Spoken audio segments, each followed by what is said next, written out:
Out of the gates and ready to go. OutKick 360 is live in Knoxville, Tennessee. The biggest game of the college football season kicks off tomorrow in less than 24 hours.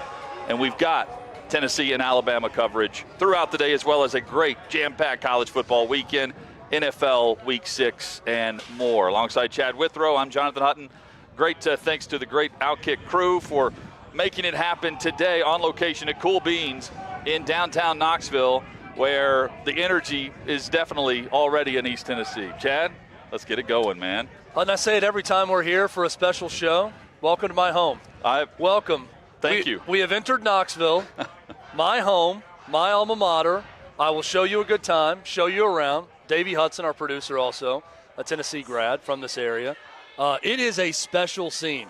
We were here for the opener against Ball State. With all due respect to Ball State, there was not the same feeling around this town, around this football program for that opening game. Here's Tennessee at 5-0, 6th in the country, hosting number 3 Alabama, with everyone feeling like for the first time in a long time, they've got a legitimate chance to win. I'm not going to go as far as say everyone's expecting to win. Right, yeah. But they feel like it should be a good game and they've got a good chance. And that's exactly where you want to be at this point in the season if you're Tennessee. Fun time so far. Great scene here at Cool Beans. We're going to have a big-time show today, too, Hutton. No doubt. And we've got the OutKick hat going on. Freebie we do.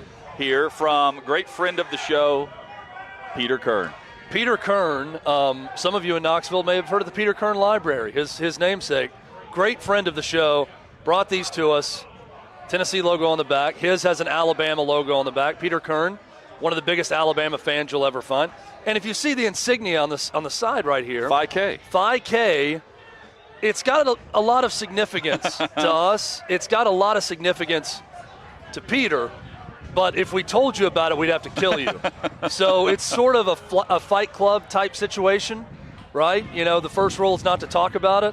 Same goes for Phi K. But we're appreciative to Peter Kern, good friend of the show, good friend of ours, for stopping by and bringing us these nice OutKick hats. Hit us up on social media at OutKick 360 as we broadcast live from the patio here at Cool Beans. We're going to be discussing Tennessee and Alabama throughout. Trey Wallace of OutKick.com will join us live here in about 15 minutes. We'll go through all of the SEC slate, and we'll focus on the big kickoff tomorrow on CBS and the primetime slot for CBS at 3:30 Eastern. Also, by the way, yes, it's windy. It's windy here in Knoxville. Whipping around. So that's what you're hearing. Also, and we hear it, but it's fun. Tony Vitello will be live on site with us here at Cool Beans an hour from right now. We kick off hour number 2 with Tennessee's baseball coach. Can't wait to catch up with Tony V. And later we've got all of the college football and NFL matchups throughout, plus some upset picks of the weekend. Tony Vitello always matches the energy of Knoxville right now. That's just his default setting, is that level of energy. He's going to bring that energy to the show coming up at 4 o'clock Eastern. So looking forward to talking to him. He was a big part of the festivities for the Florida game a few weeks ago.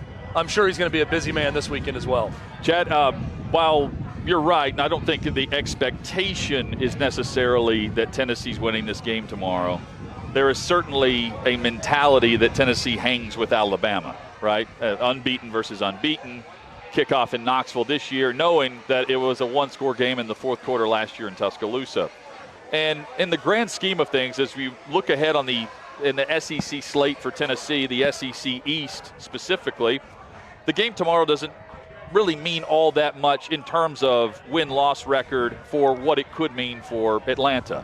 However, we know what the rivalry means. We know what Saban has done to this rivalry over the last 15 years. And we also know how electric Neyland Stadium will be tomorrow. The atmosphere meets the rivalry for the first time together in a while since the game's been played here in Knoxville.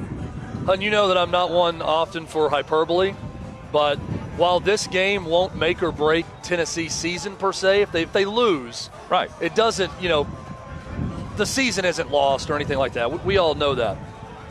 A Tennessee win over Alabama will make a decade for Tennessee fans. This is not just about one season.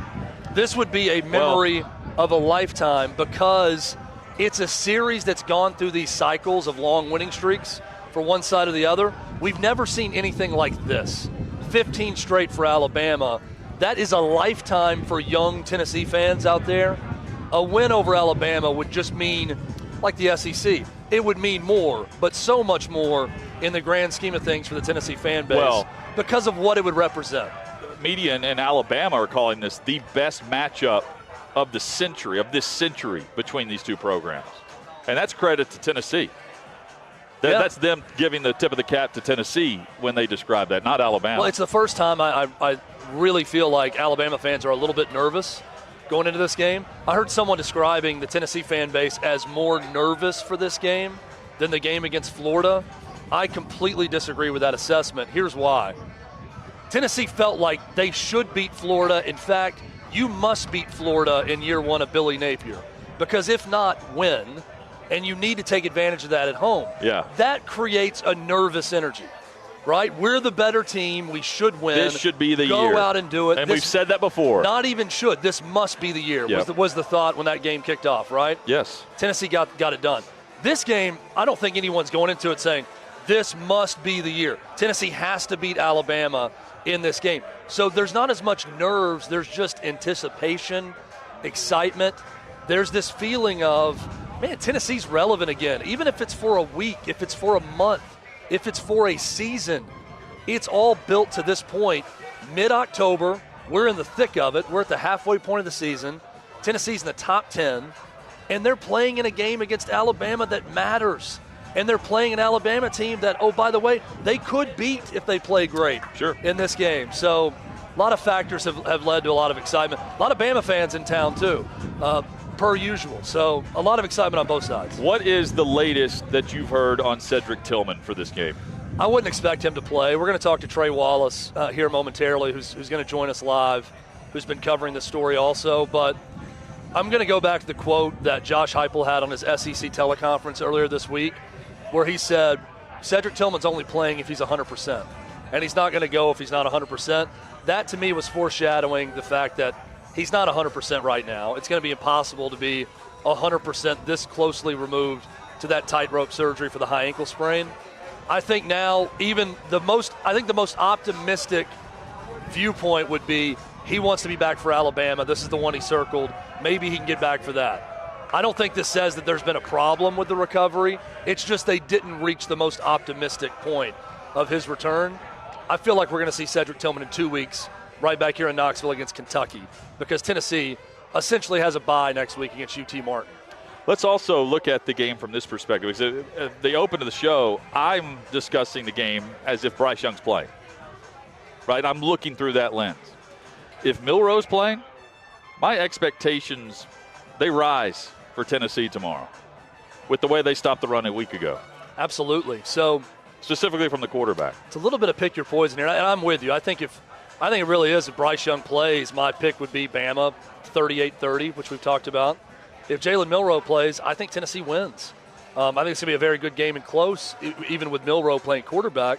But I would say it slight advantage Tennessee at that point.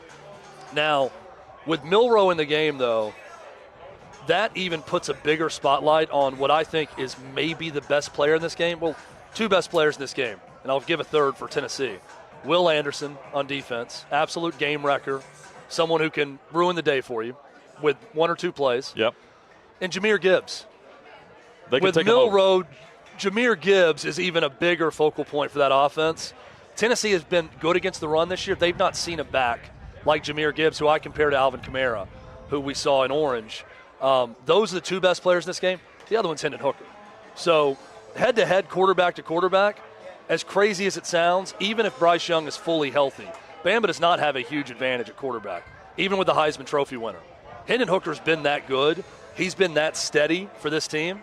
So I really think if it is Milroe, Bama's going to be much more of a rushing attack, and that's going to put an even heavier burden on making sure that you're all over Jahmyr Gibbs in this game. What's your confidence level in the defense? Because the defense has been the focal point from the offseason, carrying off of last year. They have performed better than we would have expected or predicted to this point. Bama's a different animal. Yeah, I mean, I expect a lot of points in this game, right? I mean, I think it's like Chiefs Bills. Both have good defenses. It really doesn't matter. I think both in this game. We've talked about how teams that play Tennessee have taken this go for it every fourth down approach. against them. I think both teams are sort of in that mode to start this game, right? Even on the Tennessee side, you're not going to be confident of consistently getting stops against Bama's offense, regardless of who's at quarterback. So Tennessee's defense has improved. They've been really good against the run. It gives me a little bit more optimism that group can hold up a bit and hold its own in this game. But it's still a huge advantage for Alabama offensively against Tennessee's defense. This is not LSU's offense that Tennessee shut down a week ago. This is Bama, still a great offense. So I would still say big-time advantage for Alabama. The other factors in the back end of Tennessee's defense, I don't expect Jalen McCullough to play after the arrest for felony assault. That's a strange story that we've talked about. But Danico Slaughter will probably get the start at safety. So it's only one player moving in. They're not going to do a lot of shuffling. But Danico Slaughter, he's played some this year. He played a lot a couple years ago. But he's a reserve. What is the drop-off like from McCullough to him? I don't think Tennessee's gotten great safety play this year. But there's a reason Jalen McCullough is a 4-year starter. So there's going to be some sort of drop-off. Hit us up on social media at OutKick 360 if you're listening to this great radio partner. We thank you for that. Please let us know where you're listening this afternoon. And if you are watching online, we hope you'll like, share, retweet, or give us the like and subscribe to the OutKick 360 YouTube page. You can also stream this live at OutKick.com. Again, Trey Wallace is coming up. Thursday Night Football, it's crazy to see that final score, 12-7, and know how close the Bears came to actually winning that game last night. Literally a matter of inches with Mooney. Originally, I felt like catching it but not securing the ball over the goal line, bobbling it, securing it literally inches from the end zone and falling out of bounds inside the 1-yard line. What an epic finish to that game for what was a horrible quarterback matchup where you had Velus Jones muff a punt that allowed Washington 2 plays later from, the 6-yard line to get a touchdown from Robinson. The go-ahead touchdown, the winning touchdown, scored by the guy who was shot 46 days ago.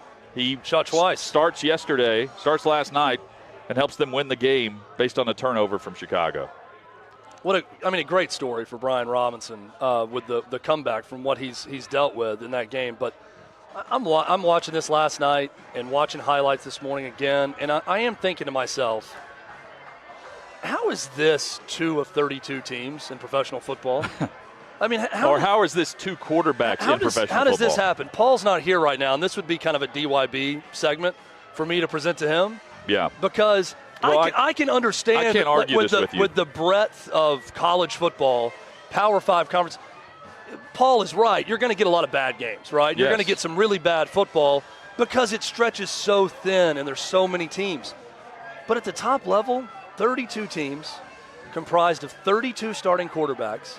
How in the hell do we get something that bad for 2 straight Thursday night games? I mean, it is terrible. The last 2 games that we've seen on Thursday night football. Something that bad, and consider where Wentz was drafted, and we went through it yesterday, how often he's been traded for picks, high picks, and the money he's getting paid, and he's on his last stand now. He's not good. He passed for 99 yards yesterday against the Chicago defense.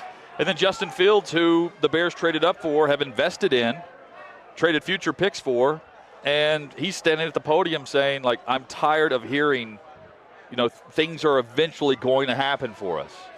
Let's make it happen now. I'm tired of hearing that the best is yet to come from me. It's time to open it up and go. But they refuse to do that with him. And they're telling us something by that too. They're telling us something, but I don't know that I trust what they're telling us. I don't know that I trust their opinion. Justin Fields at Georgia or Ohio State, Chad. No, it's been such a big drop-off. Again, I don't want to just crush Justin Fields because I don't trust the Bears' opinion of their own offense and what they're allowing him to do. I know there's something behind some of that, but I'm not trusting in what's going on there. You're saying offenses, last year's and this year's. 2 completely different play callers, head coaches, and now you've got a mess. It's just a mess. And it's a mess, but again, they lost to Washington. Bigger point. And Wentz wins again on Thursday night. 2 straight Thursday night games, and I'm just thinking, this can't be a matchup in the NFL in prime time. And that's any number of I don't want to see 2 teams like that square off in a game that's completely devoid of offense in back-to-back Thursday. Crazy that happened. Hit us up on Twitter at OutKick360. Coming up, the college football preview continues with Trey Wallace. And in about 45 minutes, Tony Vitello joins us live in Knoxville. We're broadcasting today from Cool Beans in downtown. We're getting you ready for a jam-packed football weekend across the OutKick network.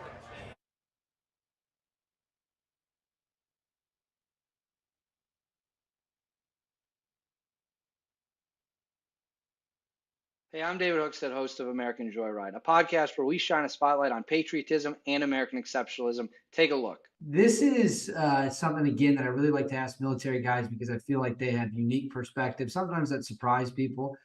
But most importantly, in my opinion, anyone who's sacrificed on any level tends to be very grateful or more grateful than just your average person. So when you hear people maybe say that America is a terrible place or that we're an evil country full of evil people, do you kind of cringe when you hear that? Like, what's your reaction when you turn on the news and it's just nonstop negativity around the clock about how awful this place is? Well, I actually don't turn on the news anymore because of that. Smart. It's one, not true. And it's unbelievably toxic how that mindset and hearing it all the time. Even if one, you believe it, then you go around believing that about your own nation all the time. Like, that's a horrible way to feel about who you is. They're not leaving, right? They're not finding a more noble country to go to. They're just staying here and they're sulking and they're spreading this horrible idea about how shameful we should all feel all the time. And I don't want to live that way. But I don't believe it. And so listening to it just pisses me off. I don't think that anyone is really able to say that with a straight face unless they have paid no attention to world history. Right. Like, it takes a real level of ignorance of history to say that America is unique in its cruelty. Like, it's just absurd. It's really, we're not void of it, but we are certainly not unique in it. I went on a bender around the time I went to Naked and Afraid because I felt like I could use these books to harness a better perspective and get me through the suffering that I anticipated. And they were recommendations by Jordan Peterson, who I like to, listen to a lot of the things he says. He's a very interesting person as well. Yeah. But I read The Gulag Archipelago. I read Mao's Famine, Unit 731. The old Japanese torture unit. Oh, yeah. I read The Making of, what was it? It was another German book about the psychology of how they got these German policemen to do murders who were just regular cops. Oh, yeah. I think I know what you're talking about. And it's about how, like, none of them opted out of it. Like, they just all were okay. I know the book you're referring to. Yeah, man. And sort of the peer pressure involved, or the, how that happens. I read all of those books, and I'll be honest, it probably took me 3 or 4 months to get over them. Like, Unit 731 with the Japanese torture camps was specifically difficult. The rape of Nanking, that was another one. Holy hell.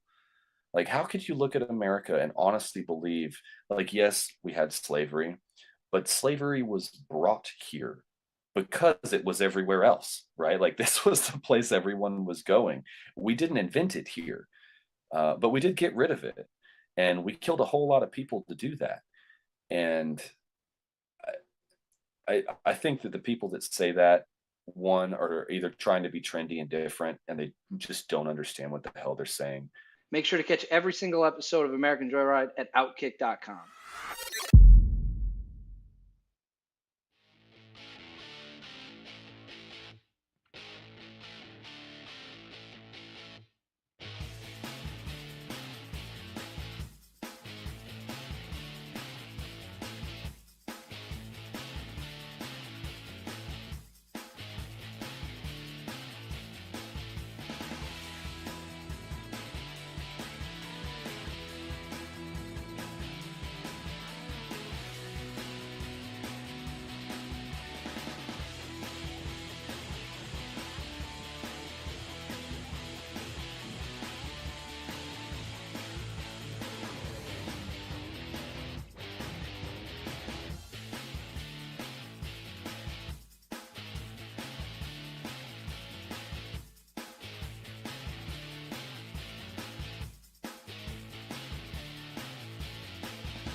College football atmosphere, energy, and vibe in Knoxville. Glad you're with us. OutKick 360 rolls on across the OutKick network.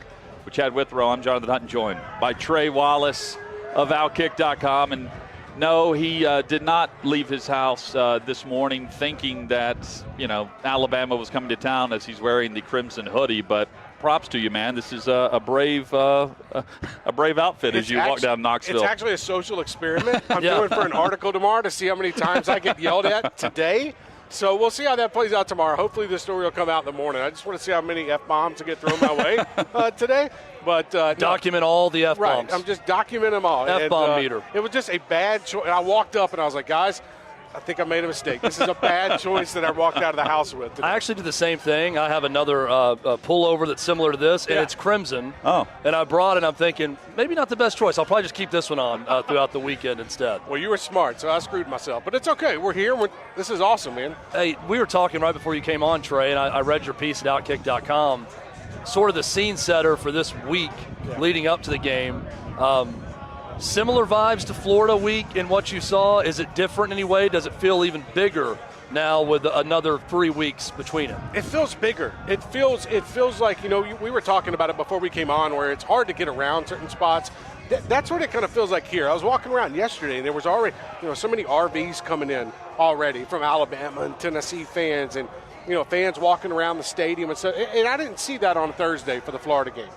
You look at it now, and the Cumberland Strip behind us, everything is just packed. The fans are in town, but it just feels different. This one has a, let's say the Florida-Tennessee game was like the co-headliner of a main event.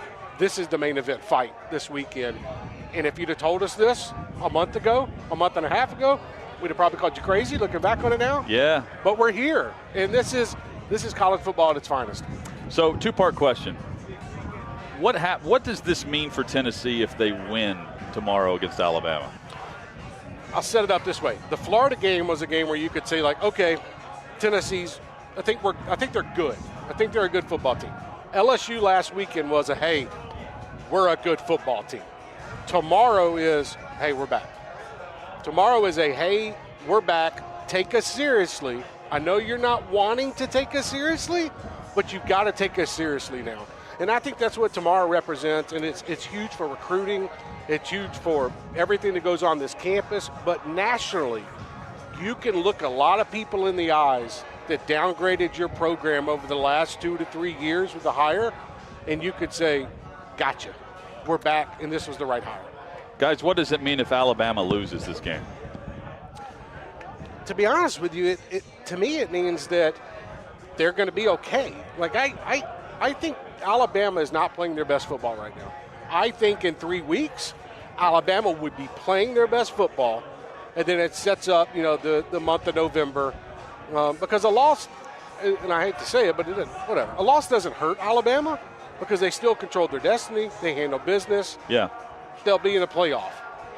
I think when it comes down to it overall, though, just straight up Alabama losing this game, the way they played against Texas, the way they played against Texas A&M, you drop a game to Tennessee, guess who comes to town next week? And that's the Pirate Mike Leach. Well, and, Chad, it's very similar to the storyline we saw last year, not in this game, but the vibe with the Alabama program. They're good to overcome this 9 times out of 10, where they make these mental errors, the penalties, the turnovers. We saw it last week. But there's always one game, maybe 2, maybe 1.5, where you feel like this is the time they're going to trip and slip off the edge of the cliff. Well, and Trey, Nick Saban hates rat poison, right? Yeah. He hates the build-up to a week where everyone's talking about there's no chance this team can beat you. Right. Last year, that was the A&M week. Yep. Everyone, including us, no way that A&M can win this game. What happens? They won. I do think the motivation for Saban with this group this week is not hard to find. Yep. You're right about that. Because you can find any number of people suddenly saying Tennessee's going to win this game. They look better. They're the better team. He's telling his team that all week.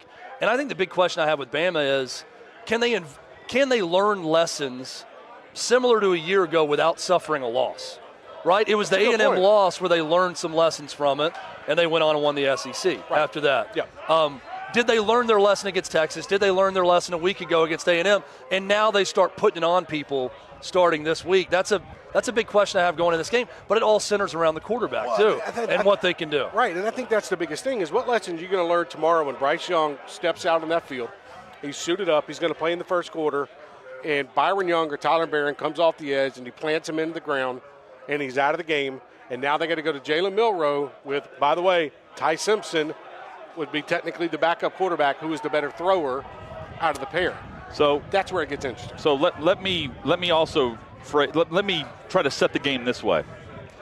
We've got the defending Heisman winner, who may or may not play. He's day to day. The latest report out there was either from Pete Thamel or someone that just said that there's a sense of optimism, whatever that means. Same thing they said last weekend. Right.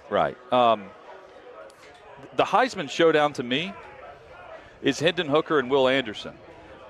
So correct me if I'm wrong, but the media sentiment last year was, how in the world is Will Anderson not in New York? If Will Anderson wants to get to New York this year, play like a Heisman frontrunner with the Heisman winner sidelined. So you can do that possibly tomorrow against one of the Heisman favorites right now in Hendon Hooker. You guys buy into that theory, that storyline where if you're looking for a game wrecker, it can be Will Anderson. Hooker can also take the lead in this race with a brilliant performance tomorrow. It's crazy. According to DraftKings, the guy in second place right now with a Heisman Trophy running is Hendon Hooker. It's C.J. Stroud, Hendon Hooker. Will Anderson, no sacks last week, anything like that. But he caused 8 disruptions. So he did his job. And don't get me wrong, I'm not saying a defender. No. I'm not seeing a Heisman winner on the defensive side. I'm just saying here's a guy that the media all of a sudden jumped on board with as soon as he wasn't in New York. Well, because they felt like it was a story. Right. And I agree with you. Will Anderson, dominant player in college football. He's great. Defense. He's great. Right. But tomorrow could be Hendon Hooker. Yes. And his game to say, hey, New York, hey, voters, along with Tennessee, I'm here. Let's ramp this up. Let me jump in on this because it's really not a story if an Alabama player or two is in New York for the Heisman, right? That's just an annual occurrence at this point. Right. Well, it's a story that a quarterback won it. Yeah, but let me get into what I'm saying here because I don't care about, right? Like one of those guys are probably going to be there. Yeah. Unless Bryce Young is out for a longer period of time. And, by the way, he's already won a Heisman, so who cares? Great. Would it be a huge upset if Hendon Hooker's not in New York at this point? Take the Heisman Trophy out of it. It feels like to me he'd have to either get hurt at this point or really fall apart this season and Tennessee loses 4 games or something like that, right? For him not to be in New York because of all the hype. And that's shocking to me, Trey. Yeah. That's where we are right now. I think this is what happens. Even if Tennessee drops 2 games the rest of the season, but Hendon Hooker continues to dominate, and Tennessee is playing in a New Year's Six bowl game, doesn't matter what it is, sugar, peach, orange, whatever, Hendon Hooker will be in New York.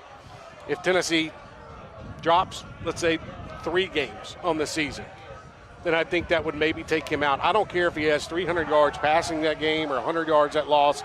I think they're going to look at perception, and perception has always been, what have you done with your team? How's your team record? But in my opinion, what Hendon Hooker's been able to do with this Tennessee team, without Cedric Tillman, by the way, the last 2 SEC games, proves that he is one of the top players in the country.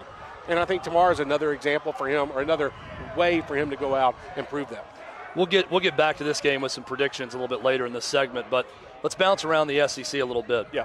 I think a really important game for LSU and Florida for 2 first-year coaches in terms of cementing what it is they're trying to build with their respective program. And it's as even of a matchup as you can find, really, across the country this week. If you're just looking for a good game, 2 teams that aren't going to be playing for anything huge this year, that LSU-Florida game is a pretty good one. It's always heated. That's what I love about this game. It is always just a hatred-filled we all remember the Marco Wilson shoe throw 40 yards down the field. Yeah. We remember the field goal that LSU made in the fog to win that football. We can go on and on with these games. LSU Florida tomorrow night, I think, is just going to be gritty, bloody, turn into one of those games that maybe is like 24-21, something along those lines. And I think Florida ends up winning, but I think then LSU fans are going to be like, oh, wait a minute. Okay, that's a couple losses now. This does not feel right. What's going on here in Baton Rouge? And I think if LSU's smart, they play a different quarterback tomorrow night too. throw Garrett Nussmeier in there, let him throw the football. I saw last weekend firsthand, Jaden Daniels cannot hit certain throws, and he's scared to throw it in certain aspects. So I was saying this preseason. There was all this buzz about Jay. I mean, we know what we've seen in his past. His best year was his freshman year. Yeah. He's following that trend. Yeah. He's a better runner than he is anything else. And he proved I thought it looked way too easy for Tennessee to defend them last week. There was a switch in philosophy, though, where just the overall prediction of what they were going to do. There were many in Baton Rouge covering the team that thought they were going to play two guys. When they needed a big momentum swing throwing the football. And Kelly hates that. Kelly hates throwing two quarterbacks. But he needs that. I know. That's the crazy part. I mean, he doesn't hate throwing the football. Right. It's like, where do you give in? Like, you got to give in somewhere. Okay, let Garrett Nussmeier throw the football around. Are we saying Florida wins this game? I think so. I think Florida wins. I think, as inconsistent as Anthony Richardson has been, I think he's the better quarterback in this matchup. I don't know what to predict with Arkansas and BYU. I don't even know what to say about this game because it's such an odd matchup in Provo in mid-October. But no one's going to argue that Sam Pittman has not done a great job. He has at Arkansas. Yeah. What is 4 straight losses, though, for Arkansas mean for this year's team? Obviously bad things, but that's not a mark you want with the momentum that Sam Pittman had going with that program. That's a shot in the gut from what you had coming off last year and the expectations coming into this year. Let's not forget, though, KJ Jefferson will be back.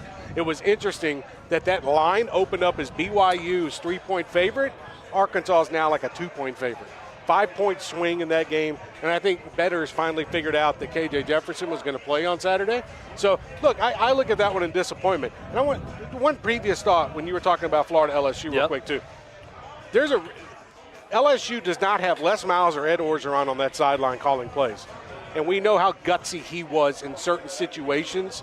I think that is a factor tomorrow night with Brian Kelly, who is a different coach compared to those two previously. So BYU at 4-2 here, yeah, which is also unusual. Got back on track game. You want to get back on track, beat an SEC opponent at home. They beat Baylor to open second week of the season. But that I'm looking at them going, that atmosphere paired with the SEC opponent coming on the road, they're going to be ready for them. They have to be.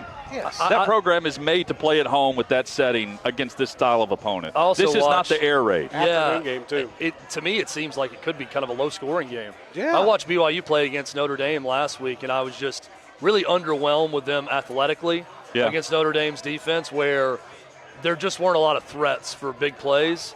This feels like it could be kind of a grinded-out game with KJ Jefferson, who's been hurt, but running a lot in this game. Low scoring, but better than Bears and Washington? Better than Bears, Washington, better than Colts, Broncos. I'd have rather drink cyanide than watch that game last night. That was just... And that's why I didn't. I watched the West Virginia-Baylor game. Trey would rather cover South Carolina State than watch Thursday Night Football. Send me that one. And if you Trey will resign from OutKick if he's assigned a Commander's game at any point. Leave that to Armando. I'm just letting you know. Sorry, Armando. I love you. Armando's not picking that game either, though, to go cover. No. Mississippi State, Kentucky. I think a big-time matchup, both sides. Will Levis, I think, expected to be back in this game. Not sure how healthy he's going to be. Yeah. Kentucky, they need it, Trey. They need it bad, don't they? I wrote it earlier in the week. I was like, this is it.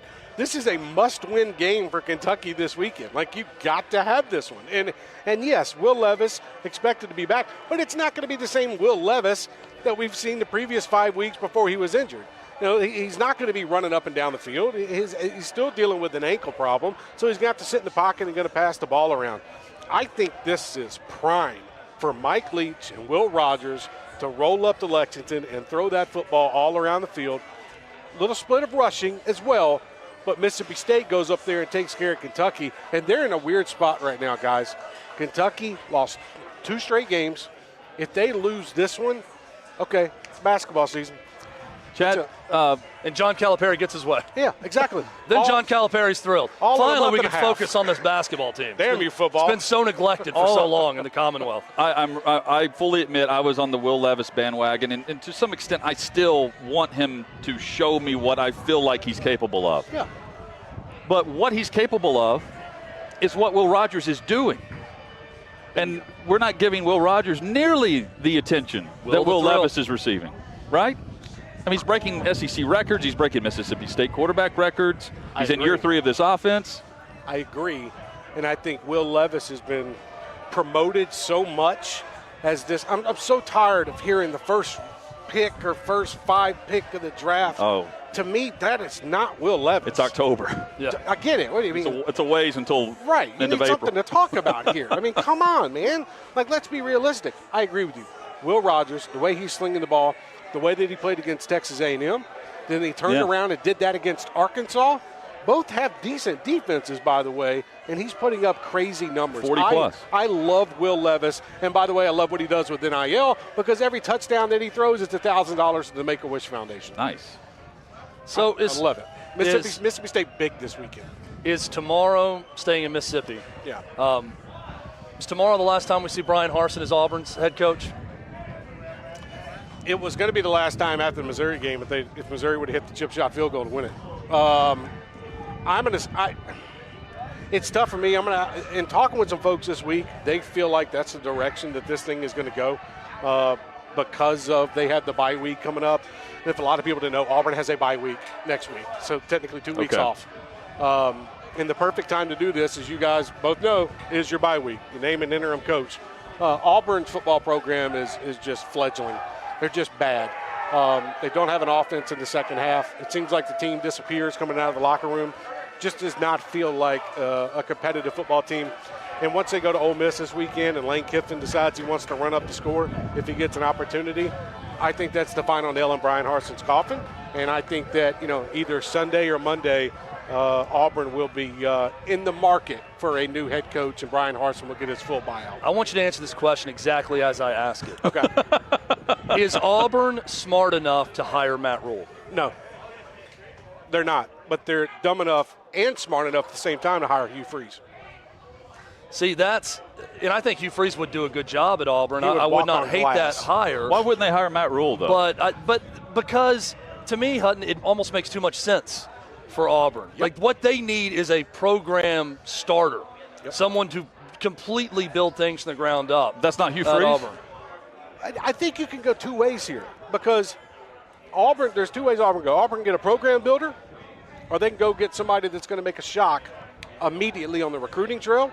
And you're probably going to get 8 wins next season, and your offense is going to be high flying. Right, Kiffin with his, pictures that he's posting late at night. I just feel like, Hugh Freeze would walk on glass right now for the Auburn job and talking with folks. He wants that Auburn job. Is Auburn smart enough with President Christopher Roberts? By the way, they don't have a permanent athletic director right now. Yeah. A lot of this. That's the real issue, right? Right. And do you want to go? Is that AD really going to make the hire, though? Right. Or is it everyone that tried to get Brian Harsin kicked out? Well, I agree with you, but is it the same thing that Tennessee did? Hired Danny White. Danny White made a hire. Well, the last AD hired Brian Harsin. To be fair, they let him hire Brian Harsin. Yeah, Alan Green, who's out of a job now. Yeah. Right. Right. No, I agree. So what I just think that I think they need to get a permanent athletic director. Now they might make, the interim athletic director permanent. I've been told, who's also, by the way, the director of compliance at Auburn. So it just could be interesting. But I think this I think this decision is on the president, Christopher Roberts, Hugh Freeze, right, crossed out, right, Lane Kiffin. Let's get the permanent Sharpie and mark that one out. You want a compliance guy to make this hire? Right. Those names I'm Lane Train all day, but going to be on compliance AD is not Kiffin's AD. It would be fun to see him in Auburn, though. Kiffin. So are there any Mormons on the list that have never broken a rule? Let's go to those guys. Go to those guys first. It would be good, though. Trey, tomorrow, what do you think happens in this game? I'll go ahead and say it. If people have read it, I've already picked Tennessee to win this game. But I think this is lining up where Tennessee is hitting their peak on offense right now. I think defensively what you saw against LSU, and I'm not saying LSU is some world beater, okay? But you held them to 55 yards rushing. I thought the defense played well. I thought the linebackers played well against the run. And they were able to stop Jaden Daniels, who was trying to rush the football as well. I look at it overall, and I think the magnitude of this game, one of the smartest things about this football team, and one of the things I enjoy covering about this team along with others is they block out the outside noise. They might look at their phones and whatnot, and they might say, okay, they embrace what's going on. They embrace Josh Heupel is letting them, hey, guys, enjoy this. You've earned this. You've earned game day coming back. These kids know what, and that's how Josh Heupel is. Josh Heupel is a down-to-earth coach. It's not going to just run away from the outside noise. He's going to say embrace it. I think right now, even without Cedric Tillman, you have seen Tennessee's wide receivers step up. The magnitude they're playing with Ramel Keaton and Jalen Hyatt and Brew McCoy. And then you throw in, what they're doing in the running game right now. I think they're getting better along that offensive line. They will be tested. Tomorrow, they will be tested by Will Anderson, Dallas Turner. But I look at this one overall, and I just have to, somebody said this to me last night. They said when Bryce Young comes out there tomorrow, and if he takes that first snap, he goes, Tennessee's objective is to knock him out by the end of the first quarter, so they have to go with the backup. That is Tennessee's defense objective. And love it, hate it, is what it is. I think that's every football team, right, though. Exactly, I mean, right. They're not going to say it out loud, but that's, of course, what you're trying to do. Right, and I don't think Cedric. You're going to test the shoulder. I don't think Cedric plays tomorrow. I think the ankle still, get him healthy, come back Kentucky. This is going to be, in my opinion, a program-defining win for Tennessee. It's going to tell everybody out there that, hey, guys, we're back on the scene now. I think that Alabama is a very good team, but I think, again, like I said, in 3 weeks, they're going to be a lot better team than they are right now. Everything is flowing Tennessee's way, guys, and we haven't seen that in a long time. And I wrote about this, and I made this very clear. I'm not basing it on the fact that Alabama has won 16 straight in this game. I'm looking at the game right here, right now. Who's playing better at the moment and who has more weapons on offensive side of the football? To me, that is Tennessee at the moment. Isn't it funny how time changes perspective on everything? Because I now look back at Danny White hiring Josh Heupel, and I think to myself, why did you even have to interview anyone else? Should have just hired the guy right away. If you knew he wanted the gig and you hired him at UCF and he was this great, you should have just hired him. And at the time, almost everyone was disappointed. They're like, what? And everyone's thinking this seems like a cop-out that you just hired the guy you hired at UCF. Right. And now, 19 months later, look how that hire looks. I mean, with the backup QB now, Heisman. And he's got the perfect demeanor for this team right now, especially in that even if Tennessee lose tomorrow, I feel very confident it's not because they got punked in this game, and it's not because they're so nervous and worked up that they're going to play scared. I agree with that. So, and that's a reflection of Josh Heupel. I don't think they come out, Jonathan, Chad, and I think it's a great game. They're not coming. I don't think Alabama's going to come out tomorrow and win by 20 points, and this is not going to be a game in the fourth quarter. If anything, this is going to be tight until the final minutes of the fourth quarter. In just my opinion, Tennessee has enough on offense, and you know what? Right now, I trust the quarterback situation at Tennessee more than I trust it at Alabama. If this happens, I have witnessed, Chad, in the middle of a firestorm where Texas A&M and the Aggies were storming the field in College Station last year against Alabama. Yeah, I was there. For all of us listening, watching, say a prayer for Chad as he will crowd surf across the Neyland field if, in fact, Tennessee beats Alabama. Tennessee beats Alabama, I might be nude doing that crowd surfing. So watch where you grab as I come across on the crowd surf. I'll be on the field. Look, listen, I'll be on the field post-game. I'll make sure to get all videos, pictures, whatever we need of Chad if that ends up going down. It's going to be absolutely insane tomorrow. Yeah. And if I see Chad butt naked on the field, I know we've got a problem, and I won't turn those pictures over to HR. My Q score is either going to go way up or way down. There's going to be no in between if that happens. I think what you're saying is going to happen tomorrow in terms of being a close game, but I can totally see a scenario where Bama goes Bama. I can't do in one game, and it's not very close in the fourth quarter. But I'm looking forward to it either way. Trey, always good to see you in person, man. Great to be back in Knoxville and have you on the show, and really looking forward to the coverage this week. Great game. It should be a lot of fun. Tomorrow should be great. We have a lot of coverage on OutKick.com. Follow us throughout the day. Great group of people that I work with. It's always fun to have you guys back here in town where I live at. But, man, y'all have a great time tomorrow. This is a great setting. Y'all got Tony V coming up. Cool Beans is awesome. Tony V's coming up. Vitello joins us in about 15 minutes. When we come back in between Trey and Tony V, we've got the NFL Moneyline upsets, OutKick.com/bet. I've got the upset winners in the NFL on Sunday to bet right now because they're winning outright. That's next on OutKick 360. Hey, listen, if you missed my show, don't at me. I've got you covered. Take a look.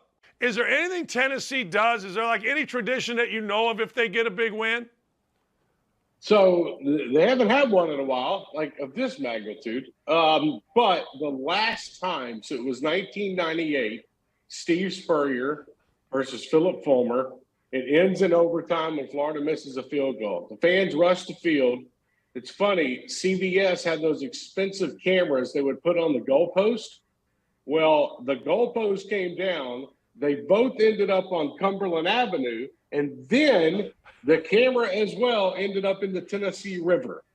So we're going to find out what new traditions they probably have this weekend when it comes to potentially tearing down a post, but they got to win first. But yes, there is some wild stuff that goes on campuses all over, and including Tennessee. So it's going to be a crazy environment Saturday. It's going to be jacked up. I don't know how to explain it. It's like, you're in the middle of Scarface. You put a bunch of fans down. That one scene just sticks his head into the plate. So that's what it's going to be like on Saturday. The most surprising line of the weekend to me, and it all rests on Tommy DeVito, the quarterback, is the fact that Illinois is getting 6.5 at home against Minnesota. Now, Illinois has made a little move here. Remember, Illinois is the team, Brett Bielema was the coach, that went into Wisconsin in a high-pressure, what do they call it in baseball, a high-leverage game. We got high leverage. And whooped Wisconsin's arse. I mean, beat them. Yeah, they did. What happened from that game? Well, Bielema's a hero, and Krista's gone. That simple. 9 to 11 Eastern Time at OutKick.com. Watch Tommy Lahren is Fearless and get exclusive content at OutKick.com. But did you miss an episode? Don't worry, we've got you covered. Well, the virus that causes COVID-19 was first identified in December 2019. And by December 11th, 2020, the Pfizer vaccine became the first to receive emergency use authorization from the FDA. Wow, a year, huh? Not 5 to 10? Not 10 to 15? Just one, huh? That sounds safe. But I mean, let's go ahead and throw all the side effect horror stories out the window. Let's throw Big Pharma a bone and pretend it's safe. Are the COVID vaccines effective? Well, we know now that people have died from COVID after receiving the vaccines, and we know for damn sure by now they don't prevent infection or spread. But is this a relatively new revelation? No, it's not. In fact, according to this testimony by Pfizer top executive and the company's president of international development markets, Janine Small, Pfizer had no idea if their mystical, magical rush vaccine would do jack. When I say about officers that die in the line of duty, and of course you got the green-haired liberals on there that are, well, they know what they signed up for. They knew what that job was. They didn't have to use that force. That they signed up to die in the line of duty. I mean, that's essentially what they're saying. When you hear that, what would you tell these people? These are human beings, just like your mom, your dad, your brother, your sister, somebody you love, somebody that loved them will no longer see them ever again in their lives. Last night in Bristol, Connecticut, I believe it was a fake 911 call, and a gentleman had met these men, I don't know if there's a woman involved as well, but these law enforcement officers, and executed them. And I know for a fact the one sergeant there has 2 small children and a 3rd baby on the way, I was told this morning. So how is that fair? Why did they deserve to die when they showed up to do something so noble? Tune in Monday at 7 p.m. Eastern, where I break down the hot topics, and of course, I'll have some final thoughts.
I'm not sure what PK's up to as he's visiting family, but he's probably, whatever he's doing, keeping tabs on the Yankees and Guardians, which are playing right now. Top of the 8th, currently tied 2-2, where the Guardians are at bat with Gonzalez at the plate. There are some Guardian fans right behind us here at Cool Beans, believe it or not. They were going nuts when the Guardians tied it a little bit earlier. Chad, last week, 2 for 3 on the upset picks. A week ago, 3 for 3. Straight money line upsets. OutKick.com/bet is where you can go to join us. Not a parlay. Just bet these games outright. Are you ready for the upset picks? We didn't spend enough time on the 3 for 3 week you had. I feel like we should have touted that a little bit more, even with the 2 for 3 last week. So, yes, I'm ready for another 3 for 3. So, we're starting here with the Kansas City Chiefs. I take that back. Let me go in order the graphic for everyone watching as well. I'm taking the New Orleans Saints at home. Now, this is basically a pick 'em. I think the Bengals, last time I checked, late last night, a 1.5 maybe is what they're favored by on the road. Joe Burrow and Jamar Chase are back playing in Louisiana. Andy Dalton starting. That's official for the Saints. Taysom Hill, though, to me is the X factor because he was last week.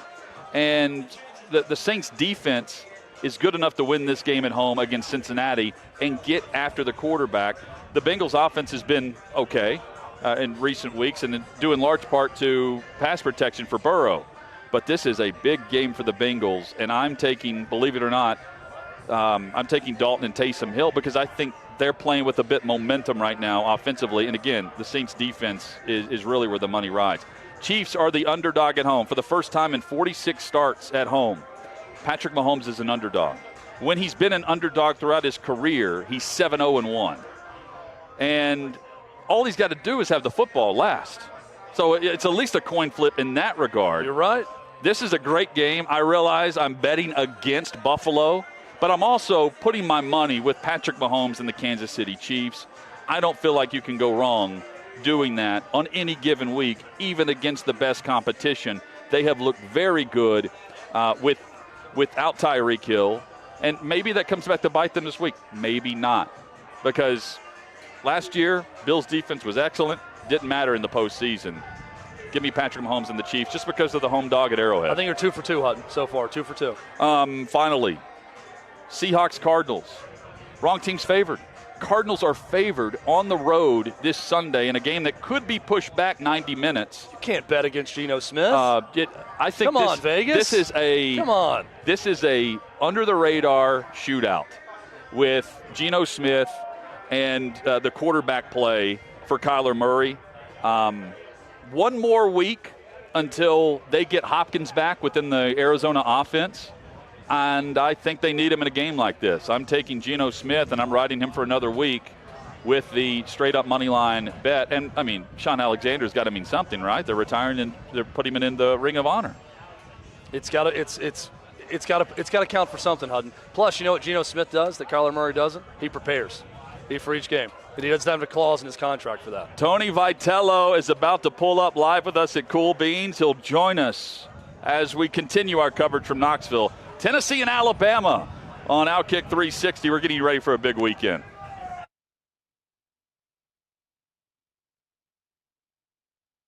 If you're looking for a place to bet on a game today or a futures wager, head to OutKick's Odds Finder. OutKick.com/odds. It's where you'll find spreads, totals, and moneyline odds for every upcoming game.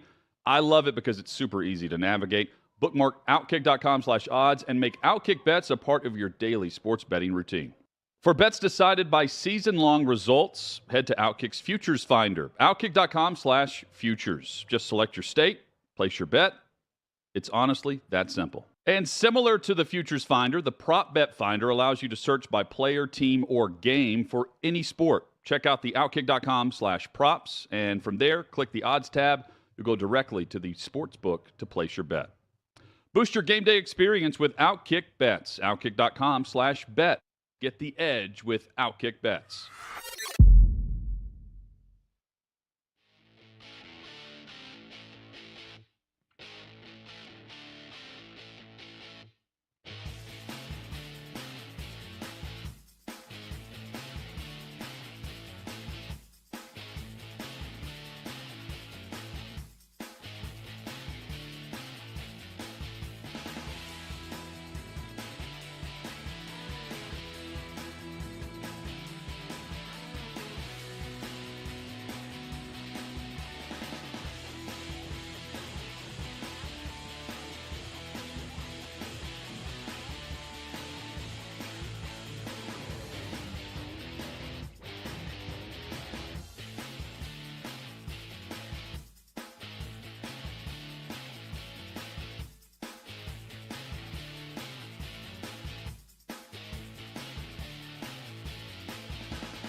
Live in Knoxville at Cool Beans.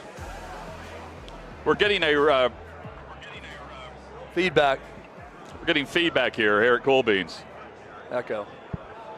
We're waiting on Tony Vitello to get here, Chad, and as he pulls up, the traffic just getting here was rough. So, Tony V, if you're on your way, man, we felt your pain. We were on the way here trying to get here, and Chad was like, man, the traffic here today is unlike anything that I would have expected. It was a very nerve-wracking experience because at one point I tried to parallel park, and there were 3 cars behind me and realized, the spot is too small for my vehicle. Then I had to go and find a gravel lot somewhere. Knoxville is packed. That's not going to change over the course of this weekend as more and more people are filing into town tonight and tomorrow morning.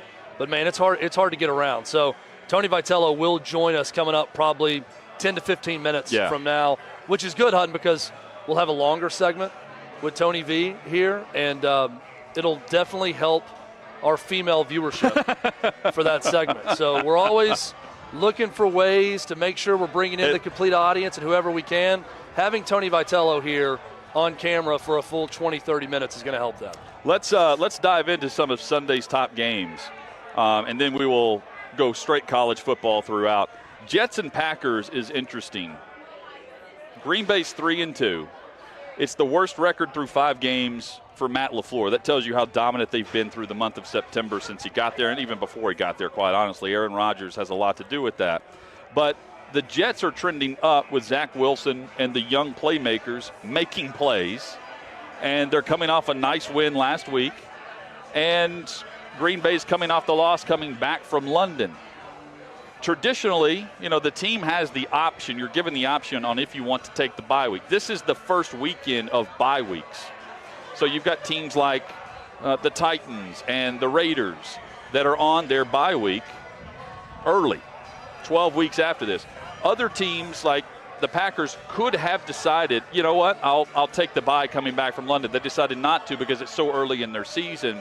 So it's a jam-packed, fast-forward, mega race to kick off this week where you come back a little jet-lagged. You're tired. It's been a different environment, energy burn, and you lost the game. Yeah. And having made that flight, it's, we traveled overseas before, traveled to Europe before. I was more jet-lagged on the London trip just because of the different itinerary that the Titans had at the time. And, you're staying at this castle and the practice is in this lawn out back. This is a real first-world problem, Hutton. And, guys, we're getting the feedback again, so let's cut that out. The point being, staying in a castle, it can be a distraction, and then you get back and you have an energy suck, right? So I wonder if the Jets can pull the upset. I'm not predicting it. I didn't pick them 10 minutes ago. I'm eager to see if the Jets can do it again with Robert Saleh doing a really nice job. He's one of 3 coaches, I think, right now that can truly point to and say, Coach of the Year candidate. Dayball's at the top for me. Mike McCarthy's right there, too. Yeah. At 4-1. With a backup quarterback. Right. I think that he's done a really nice job. But here are the Jets, all of a sudden turning things around, and they've got their young quarterback back. Well, there's a reason the Packers were favored by a little more than a touchdown in this game. But not just the energy suck of all the travel. You mentioned the loss, but blowing the lead the way the Packers did. Everything about that trip to London in the end was sort of soul-sucking for the Packers. So to come back and play after all that travel, it's going to be interesting. I think the Packers bounce back and figure it out in this game, and the Jets maybe come back down to earth just a little bit. But it's going to be fun either way. Ravens and Giants. We mentioned yesterday Wink Martindale fired, and it due in large part to giving up big yardage. Wasn't able to stop Joe Burrow. The Bengals averaged 41 points per game against them in the 2 games last year. That was part of it. And they now are on the road. You've got Lamar Jackson in New York taking on the Giants, a team that is the talk of the league, the biggest surprise of the league to this point. And I think this is a tight game. I didn't pick this game, Chad, because I'm not thinking the Giants win the game outright. I think they can cover the spread. I think it's 6 or 7 points. Ravens 5.5 now. Okay. Ravens by 5.5.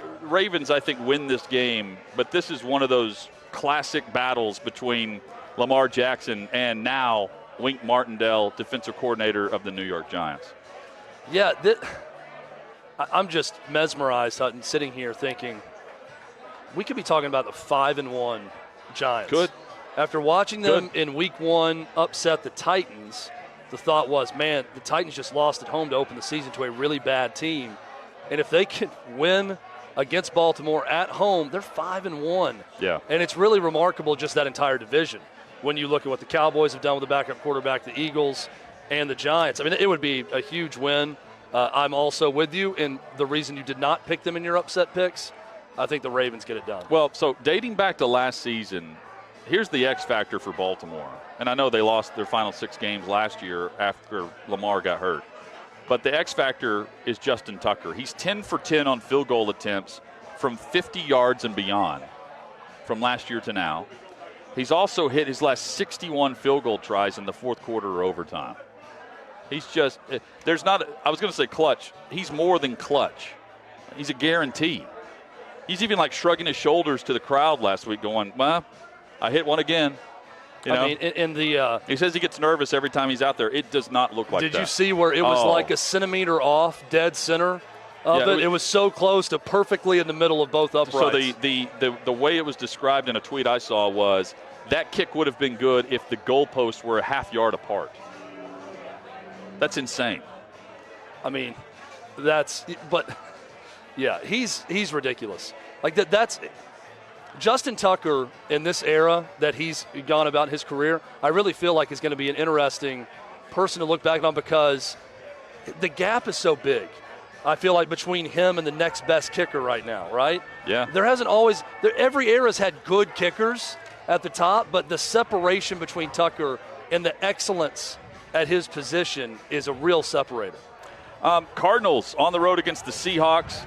Chad, I think the Seahawks win this game. They're the underdog. How'd you say it? Wrong team favored? Wrong team favored here. Geno Smith, he's completing a league best 75% of his passes. He's already thrown for 1,300 yards, nearly 5 times as many touchdown passes as interceptions. He has 9 touchdown passes and just 2 interceptions on the season. The Cardinals are good, not great. They really need DeAndre Hopkins back. He's back next week. This is the last game without him, and I think that's a major factor for Arizona in this game. I also think this game's a shootout. I think it's going to be a quarterback play that we're going to look back on and be like, man, fantasy football guys are going to be locked in on this game based on the quarterback play. It's a divisional matchup between 2 and 3 teams, too. So just mathematically, it's a big game. Obviously head-to-head in the division, but both of them looking to get to 500 after this week. And especially for the Cardinals, Hutton, as you mentioned, get to 500 and know that you're getting big piece back in DeAndre Hopkins next week. Bills and Chiefs. Can't leave this one out, right? We'll see all the highlights from the playoff game. I can't wait to the sit and watch this greatest game. playoff game ever, as CBS is calling it all week in the promos. A rematch, the greatest playoff game of all time. I think they're right. Look, we try not to fall into the proximity bias if something just happened, or recency that fourth bias. Quarter, man. But and I know overtime, but fourth quarter, we're just back and forth. You know, Gabriel Davis had a coming out party that night. Speaking of back and forth, this is the 5th time we've heard Rocky Top today, and that's really music to people's ears. I'm surprised it's not more. To everyone else, they hate hearing that. I think it probably was the greatest playoff game of all time, too. I just like how we're so quickly removed from it, and it's already the greatest thing of all time. Well, there have been playoff games with great plays, right? Memorable, epic finishes. But the back and forth serve for serve that we saw from the 2 young quarterbacks that were now former MVP. You have an MVP favorite now in Josh Allen. And, you know, the Chiefs on that dynasty run. They didn't make it, but, you know, the dynasty run of the Super Bowl appearances and all that. This is awesome. And this can be for home field advantage to the playoffs. This can be one of those tiebreaker games. What was it? Armando Salguero had a nice way of putting it. He said, one game is for the division possibly, another game is for the conference, talking about Eagles and Cowboys versus this game between the Chiefs and the Bills. Yeah, and if you're looking at it as a tiebreaker scenario, at least the Eagles and Cowboys, if they lose, can say, oh, we're playing them again. So, and that's our next game. I mean, the Dallas defense against Hurts and A.J. Brown and Devontae Smith and their run game was averaging, 200 yards a game or whatever it was. This is going to be tremendous atmosphere on Sunday night. If the Giants are the biggest surprise so far this season, are the Eagles the team that we thought could be good but has exceeded just how good they are? Well, right? Like the Giants, no one was picking to be good. But, yeah. Well, the Eagles, though, are so good that they're Super Bowl contenders. You know? There's a different level of that. I think most people say the Giants are a surprise, but they're not at the level of the other 4-1 teams. Now, we can be wrong on that too. They've been good. The Eagles are really good. Chance to be great this year. Really good, really dynamic. Efficient. Just also, efficient. well, just with her, it's the Lamar Jackson MVP year level of dynamic in terms of what they can do as an offense. With 2 number 1 wide receivers. 2 number 1 right, yeah, and add that, but also Hurts' ability to run. Yeah. He's not a Lamar Jackson runner, but he can do it. Yeah, it's really fun to watch. Well, and they've got 10 rushing touchdowns now in the season. They had 4 in the last game. I mean, they are very balanced. They're more balanced this year with the addition of A.J. Brown. And last year it was if you stop their run, you're slowing them down. Right. Now you can't. They had no change of pace. But they also haven't played the Dallas defense. It's hard to slow down Micah Parsons and company. And that defense is good enough to get a few turnovers in this game. No doubt about it. Some people are picking Dallas to go on the road and win. I'm not one of them. I think Philly closes them here, and then possibly we see Dak back a week from now, and that's whenever they play Philly again, we'll see the return serve at home in Dallas. I'm rooting for chaos in this instance because, and for that I mean I'm rooting for the Cowboys to win and Cooper Rush to play great. Yeah. And then for Cooper Rush to be undefeated as the starter for the Cowboys, coming off a great performance against Philly, and then the Cowboys having to be left with an actual decision to make on Dak Prescott and Cooper Rush. How about Armando's response yesterday when I said, so I don't think it's a thing, a quarterback controversy in Dallas. Now, if Dak Prescott comes back and he's not good, he can't throw the football, grip the football, and they're going to leave him, then it becomes a controversy because you're winning without him. I said, but is the Bailey Zappi thing a thing in New England? He immediately. Yes. Oh, yeah. Yes. And Mac Jones is questionable, I think, officially for this game with his high ankle sprain, which means, let's read into that. They're playing Bailey Zappi again, right? Yeah. And if he plays well again, by the way, they're playing Cleveland on the road. He can keep this job. It's crazy to think. We've been looking at Cooper Rush as the possible guy to supplant the starter the whole time, but it could be Bailey Zappi. Is Tony walking in? Am I getting that right? He's close, yeah. All right. I think we can break. He's going to be Tony here. Vitello is about to join us here on site. Tony V. He'll bring the energy. He's walking up here, and looking forward to a chat. Every time we talk to him, we talk all kinds of sports with him, sports and non-sports with Tony V. And he did a cool video for Chad, which we'll tell you about. Yeah, I don't know. I'm going to talk to him about it off air because I don't know that he wants it publicized. Okay. Because he doesn't want to be seen as taking one side of a Little League team over another. Oh. But he did a great favor for. Sorry, Tony. Well, he did a great favor for. If he didn't do anything wrong, he did a great favor for a relative of mine. It was participating in awesome. the Little League World Series. It was very cool. It's very cool. I would love to tell the world about it. I think he should want the world to know about it as well. But that's not the type of guy he is. Here's how I'll open the interview when we come back with Tony. If the Florida game, his goal with Florida was to just not get arrested that weekend. What's the goal this weekend? To get arrested.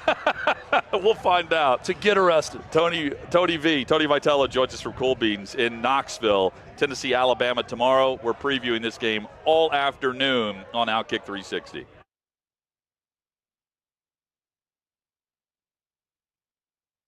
Hey, I'm David Hookstead, host of American Joyride, a podcast where we shine a spotlight on patriotism and American exceptionalism. Take a look. This is something, again, that I really like to ask military guys because I feel like they have unique perspectives. Sometimes that surprise people. But most importantly, in my opinion, anyone who's sacrificed on any level tends to be very grateful or more grateful than just your average person.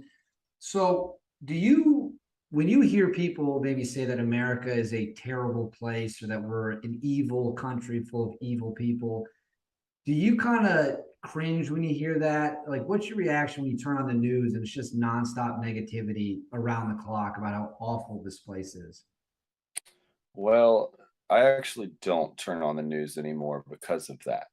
It Smart. it it's just it's one, not true, and it's unbelievably toxic how that mindset, and hearing it all the time. Even if one, you believe it, then you go around believing that about your own nation all the time. Like, that's a horrible way to feel Right. about who you is. They're not leaving, right? They're not finding a more noble country to go to. They're just staying here and they're sulking and they're spreading this horrible idea about how shameful we should all feel all the time. And I don't want to live that way, but I don't believe it. And so listening to it just pisses me off. I don't think that anyone is really able to say that with a straight face unless they have paid no attention to world history. Right. Like, it takes a real level of ignorance of history to say that America is unique in its cruelty. Like, it's just absurd. It's really, we're not void of it, but we are certainly not unique in it. I went on a bender around the time I went to Naked and Afraid because I felt like I could use these books to harness a better perspective and get me through the suffering that I anticipated. And they were recommendations by Jordan Peterson, who I like to listen to a lot of the things he says. He's a very interesting person as well. Yeah. But I read The Gulag Archipelago. I read Mao's Famine, Unit 731. The old Japanese torture unit. Oh yeah, I read The Making of, what was it? It was another German book about the psychology of how they got these German policemen to do murders who were just regular cops. Oh, And yeah. I think I know what you're talking about. And it's about how like none of them opted out of it. Like they just all were yeah, okay. I know the book you're referring to. yeah, man, and sort of the peer pressure involved, or the how that happens. I read all of those books, and I'll be honest, it probably took me 3 or 4 months to get over them. Like, Unit 731 with the Japanese torture camps was specifically difficult. The Rape of Nanking, that was Right. another one. Holy hell. Like, how could you look at America and honestly believe, like, yes, we had slavery, but slavery was brought here because it was everywhere else, right? Like, this was the place everyone was going. We didn't invent it here, but we did get rid of it. And we killed a whole lot of people to do that. And I think that the people that say that, one, are either trying to be trendy and different, and they just don't understand what the hell they're saying. Make sure to catch every single episode of American Joyride at OutKick.com.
Big college football weekend not just in Knoxville, across the country, but the game so far of the year. It's Tennessee-Alabama kicking off tomorrow. Center of the college football universe. We're here. Right here. We Cool made Beans it. in Knoxville. We made it. Glad That's where you're it with is. us across the OutKick network. With Rowan Hutton with you and Tony Vitello, Vols baseball coach, joins us on site here at Cool Beans. Your players hang out here a lot. I suppose so. That's why I've never been here before. But I'm glad I at least now can say I've been on location, and it seems like a heck of a place to hang out, but you got to know your place. Hey, I wanted to say thank you also. You did not want this publicized, but you sent a very nice video to a relative of mine, our mutual buddy Adam Warren set it up, who was playing in the Little League World Series for Washington, D.C. I think you didn't want to pick sides maybe, but you went above and beyond and gave a 1.5-minute video. Those kids loved it. And their parents, they watched in the locker room. They watched it before the next game. So thank you so much for that. Nice. That was very nice of you, yeah. My pleasure. I enjoy watching that. You didn't want to publicize it, but I'm going to publicize it for you. Thank so you. good job with that. Well, yeah. I like watching those little guys. It's fun when you can watch baseball and there's not the stress level of being in the dugout and kind of having to make decisions and things like that. Well, and something you stressed in that video is just being a good teammate, right? I mean, that's so important at the youngest level. And I got to watch my cousin on television playing Little League Baseball, but you get to see the interaction with other players in the team, which is really cool at that young of an age. Yeah, and you hate to separate sports, but with our sport, there's so much downtime. So you got to interact with your teammates and have some personality to you. And at the end of the day, you got to ask yourself, why are you in this? And a lot of our guys are in this game tomorrow against Alabama to find out what they can and can't do. Can you beat who's been labeled the best? And regardless of what you do, you at least know you challenge yourself to the ultimate max. And you want to do that with a guy to your left and a guy to your right that you consider a great teammate because you can trust them. And whether it goes well, you celebrate with them. And if it doesn't, they'll pick you up. Tony Vitello, our guest on OutKick 360. I love what you said about the Florida weekend where your goal is just to not get arrested. What is successful, by the way. Yeah, Congratulations on that. Yeah. Luckily, we were the same. Yeah. What's the goal this weekend? Yeah, well, that weekend, even if I wanted to get into a bar or get in anywhere, there were so many people, you couldn't do anything, but I was gassed out. It was a long day and an emotional day. And for this weekend, I just want to enjoy it. Our guys are not going to do anything. Some of them worked out last week. They've actually been invited to game day, so they'll go over there. And I just want them to soak this in because, as you guys said, we are at the epicenter right now of college football. It could be the game of the year. It could be the game of the decade. So don't let it go by because you're busy with this or that without just enjoying it. So that's what I'm going to do is enjoy it. Are you guys going to be on game day in some way? I think a couple of the boys are going to be asked to be interviewed. So my advice to them was make sure we got some guys who are somewhat well-spoken and kind of put together some cohesive thoughts. But I think they're going to be in a section over there and maybe talk about an aspect of our team from last year. Very cool. Rising tide, raising all the boats at a place. How much do you buy into that when you look at the success of your program, football now, men's basketball, women's basketball, go across the board? How much does each sport help the other? That's an ongoing theme right now. Via you guys talking about it, and it's nice people recognize it. You don't know how big it is unless you're in the middle of it. And, I don't say that abrasively or arrogantly. It's just there's a lot of little things going on with mentoring from coaches, helping with recruiting, talking to certain recruits that are on campus that maybe have an interest. They love basketball, and meeting Coach Barnes is the greatest thing ever. Taking them to a football game like the Florida game and seeing that electric environment. Any kid that we were here that we offered that weekend, they committed. So thank you, Coach Heupel. So it's helping a ton.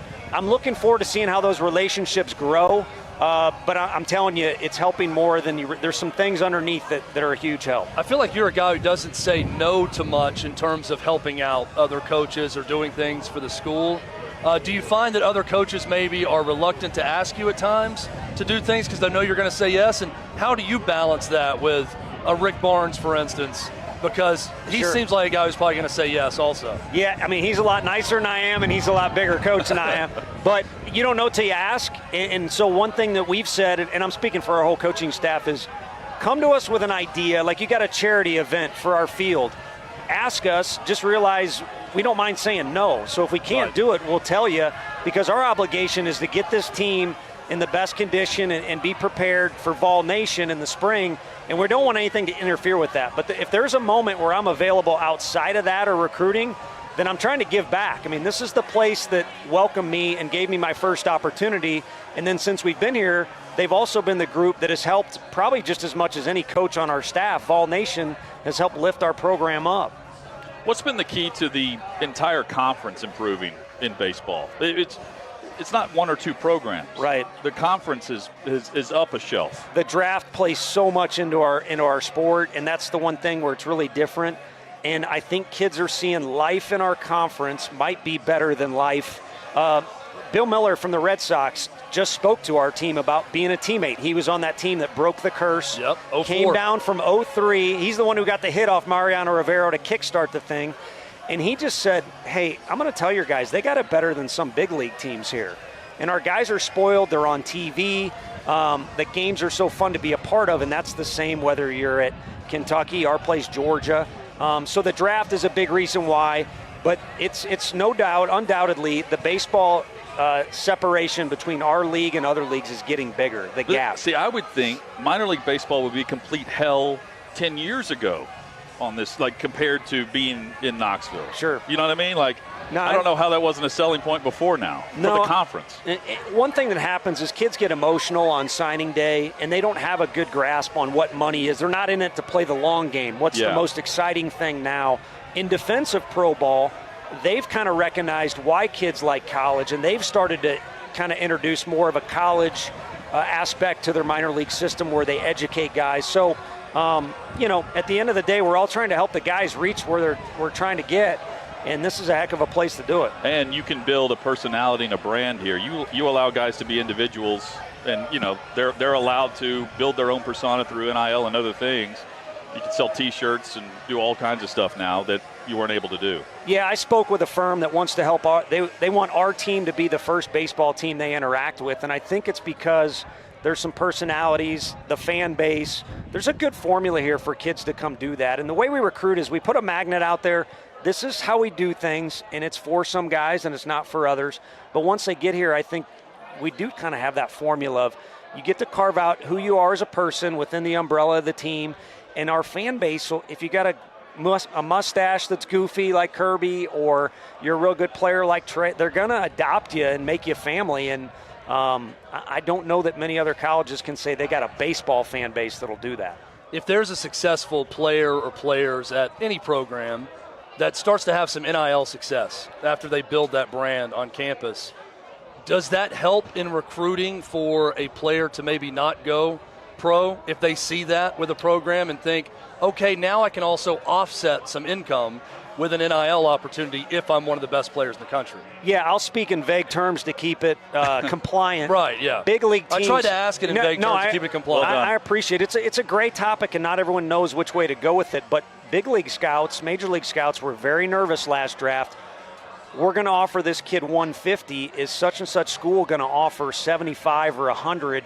And once they're a part of your team, it makes it a lot easier to talk about NIL as opposed to recruiting. And there's a lot of rumors and stuff out there on Twitter.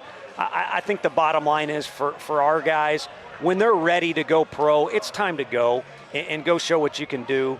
And a lot of those NIL numbers haven't gotten to large sums in college baseball like Twitter is rumoring around. It's helping guys fill in the gaps of, hey, we got 11.7 scholarships. A lot of our guys are paying more than they're getting, and it'll help offset some of those things. When is that going to change, the 11.7? It's interesting because they're talking about increasing the roster's size for us. I don't see how they increase roster without increasing money. But I think once they understand our sport is our sport.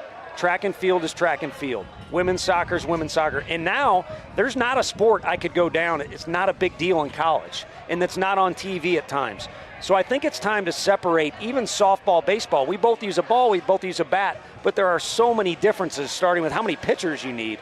So treat each one like a big deal, treat each one individually, and address or assess, what rules you need to have in place for each one of those is what I think. But, Vol fans like what I think, and everyone else seems to think I'm a bad person. So we're seeing some of that on Twitter, too, which, by the way, smart to not have a Twitter account for that reason. You don't have to see it. I appreciate that. By the way, do you care that people hate you on Twitter? I think part of the part of the persona is you don't, right? Yeah, if it's loud enough, it'll get to me. And there's certain things like what Jordan Beck did kind of solidified what people were making up.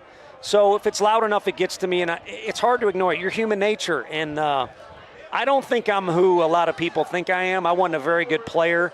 I don't want to go out on the field to argue calls. I want our kids to work hard and to be blessed with the opportunity to play and see if they're better than Alabama or Florida State or whoever we're playing. And if they're not, I'll throw BP to them the next day. But, I'm not in this to make enemies, but when the game starts, we're trying to win.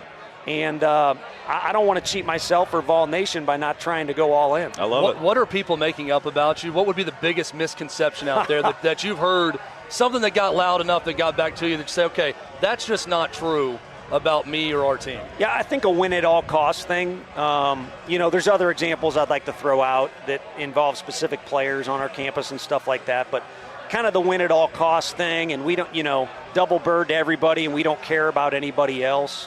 For me, when I first got the job, people would say, well, you're an SEC coach. This is big business. You have to win to keep your job. And my job is not to win. It's to develop guys.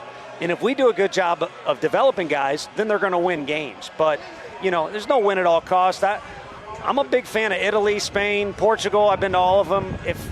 If I'm not good enough to do this job, then I'll go over there and work in a good restaurant, get some free food over there. You're not going to have to work. I think the verdict's probably in that you're good enough to do this job based on some. I appreciate based that. on what you've done so far. Yeah, no, I appreciate that. But the one thing I'll say about the SEC, the beauty of our conference, you're going to get your teeth kicked in. Unless your name is Coach Saban, hopefully there's an exception tomorrow. You're going to get your teeth kicked in, and you're going to kick other people's teeth in. And be thankful you're in this deal, because this is as good as it gets, our league. You probably don't like the term villains, right, about your team, but it does seem like your personality, your energy, your team, you allow them to have their own personalities, but that you're okay with it. It's about you and your team, and not necessarily what other people think, but you embrace that fact that others may not like you. Sure. And if villains means we kind of rocked the boat because we weren't in the top half of the conference, great. If it means when we go to an away game, we have fun with the fans and the guys want to win games on the road and all that, that's great. But if it means you think Drew Gilbert's not a good person because he flipped his bat when he's wearing a costume and he's getting to play a kid's game, then I got an issue with that, because he's probably one of the better kids I've ever met in my life. Every program's got a different culture. Every program's got a different personality, even on the same campus. But I look at Josh Heupel and his demeanor and how cool and calm he is and how confident he is, but he has a team that sort of has replicated his own personality. Yeah. Are you seeing the same with this football team? Yeah, and I brought it up to our players, and then, long story short, watch the tape. And what I mean by that is go back and watch that guy play football. The way he acted on the field, the way he led that team, just the way he progressed in his career, too, because I was a monster college football fan. I had more time to watch all that stuff. Watch what he did back then. He's doing it now. He's just older, more mature. He's had several jobs to help him prepare for this. But I don't know that anything helped prepare him like that quarterback position at OU that he had. And he's doing it right now, and we're all reaping the benefits. You're having this show here, and we're enjoying what we got coming tomorrow. Well, game day tomorrow. Monster Fed. I mean, I would watch that on a loop, Sports Center on a loop, but I would not change the channel. I wasn't moving from the living room. I'd have a couple Pop-Tarts or whatever and watch College Game Day. Yeah, no doubt. And that setting where they put it on our campus is such good marketing for us. It shows it's not only a beautiful city, but we got a great campus. And the show's always fun to watch. Can we get ESPN to keep you on longer next time? That was the shortest interview. Yeah, I'm thinking, it was very brief. You had this guy who's got a great personality. I thought it was just misused because it could have been a little bit more than 2 questions or whatever it was. Well, I appreciate that. And talking about jail time or getting arrested, I was just trying to say how excited I was, and that's what came out on the radio. So I think that kind of put me. But see, that's great for you. I don't see any downside to that. I know people would argue and disagree, but I hear that quote, and it's a memorable quote, and one that people are responding to us and saying about that they love that quote. I just don't see any downside to saying that. Well, maybe I'm weird though when I say that, 'cause I'm sure there's some Arkansas fan who hates it, right? Sure. Well, I like it or not, I love them and my time there, and so. But we'll get to that when we have to play them. I think the fan base might have got us a series against Arkansas this year. You guys know how that whole went down with the schedule. But anyway, as far as the game day thing, I mean, just getting out there was fun. But they don't want you to prepare for the do your job segment. So I was up there on that platform not knowing what was going to go down, but fortunately I survived. I'm glad I was on there for a few seconds, mainly for our baseball program. Well, I'm giving you credit here. You're not an idiot. You knew what you were saying, and that you leaned into your brand when you said that. Like, you're playing this off very well, like you didn't know what you were going to say. It's a great. That was a great line. And even for the haters, they were like, "Yeah, that's Tony Vitello." Well, it was hilarious. To say the Florida game is going to be awesome doesn't make sense. You got to be in the stadium with 106,000 fans that act like our fans do, and other SEC fans that are good too, to know what it's going to be like. And awesome or great or superb does not get it, and even getting arrested doesn't get it. It's better than that. I say this is a compliment, I promise. But your level of enthusiasm for the football team when you see you on TV on the sideline getting crazy and everything, a lot of places, a lot of people, it could come across as phony. Right, you watch, you're like, no doubt. this guy can't be that into it. Yeah. You know, it's as bad as Brian Kelly's Southern accent type deal, right? Yes. But I watch you. Great example. I watch you doing that, and it seems genuine to me that you're really that big of a fan and you get that excited about massive competition. Am I wrong? No, I like the competition. My dad, who's here, also he coached Bill Miller. I grew up sitting on all the benches. He coached everything at the high school, and you cheer for. It's an all sport thing. I know there was a back and forth at the score up north, but that's nothing to me. But it's an all school thing. We're all in this together, and so yeah, I like the competitive aspect of that. And then I just like standing on the sideline next to Al Wilson. I wish I could come back and be that guy. That guy's unbelievable.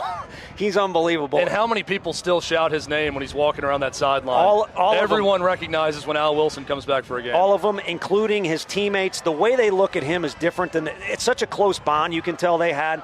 But what that guy did on the field was great. What he did in the locker room, I didn't get to experience it, but you can tell it was epic. Brad Lampley was going to join us next. He's always said he's been around a lot of leaders in a lot of different walks of life. Al Wilson is still the greatest leader he's ever been around. When he was on that team with Al Wilson, the greatest leader he's ever seen. He's also the greatest attorney we've ever had. Yes, yeah, he's also our agent and our attorney. I might need to get a business card as well. Yeah, he's in some contract negotiations for us. It definitely helped. Danny White recently said Tennessee is only 5,500 tickets away from selling out next year's season tickets for football. And then he went on to say, and this really caught my attention, you know, we've seen attendance figures dropping all over the country, but I'm not sure that our situation with Tennessee fans is reflective of the rest of the country. You saw that a year ago with the success of your team. You saw it this past year. Would you agree with that statement? Not that Tennessee's completely immune from things going on across the country in sports, but that it's very different here. It is different. It's the first thing. When I got the job, people wanted to know what's the thing that stands out to you most about, you know, the first few days and people. And I said that the people are different. And I would use the phrases like welcoming and, of course, during the honeymoon, people, but I mean just going to a restaurant across the street, you know, or going down to Calhoun's, and it's a different type of deal here. And it's one of the reasons why things were so great here for so many years in so many different sports. And we could sit here and dissect why there was a lull in all that, but that lull, I think anyone who's lived a good life and has been through thick and thin with the Vols is going to look back and see those lean years helped every sport in a weird way, and it also helped our fan base in a weird way. Tony Vitello, our guest on OutKick 360. I'm hearing Sinatra in the background, which made me check the score. Top 9, Yankees and Guardians tied at 2. I thought maybe the Yankees had won this game. That's why I checked it. Who do you like in the postseason? I was getting cocky and thought Sinatra, Vitello, they were trying to. Fair enough. The Sinatra just plays wherever you go. He's always serenading you in the speakers of any place. It's either Yankees or a cigar club for me when I hear that. No, and speaking of Italians, my boy Andrew Benintendi's on the shelf for the Yankees. We need to get him back. In order to do so, they're going to have to keep winning. But I think they got a little bit of mojo. Obviously, it's a high-priced group. But they also have a little bit of team mojo going, and I think everybody rallying around Judge's thing and cheering for him kind of creates something, you know. What a way to respond when you bet on yourself. Yeah, no question. Resetting that, but I mean the offer. It's tough to turn down the offer the Yankees gave him first and foremost. I mean it was low for him now, but at the time we're like, is this smart? Because he's hurt all the time. Not this year. Who do you like in the National League? Oh, I don't know how you beat the Dodgers with that lineup, but obviously the Pods have done it once, so it means they can do it again.